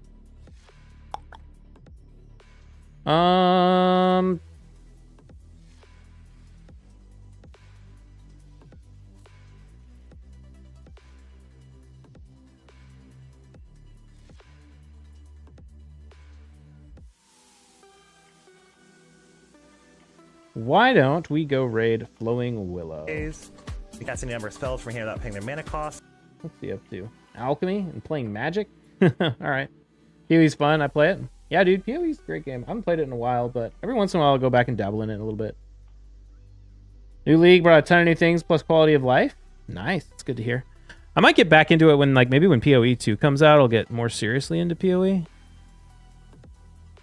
I was pretty bored of BDO for a long time when enhancing was like so dead that it wasn't even worth doing. Now enhancing is like crappy, but not like actually like I can still do it if I feel like it and I'm not going to lose money.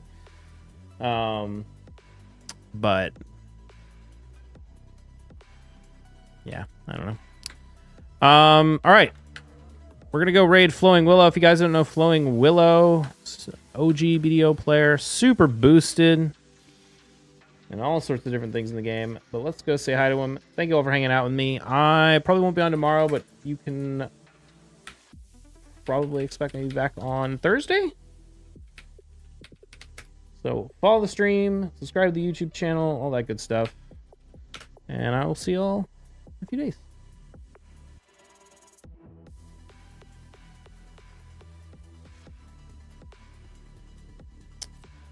Here we go. Peace. Power 3 greater, otherwise put 2-1 count.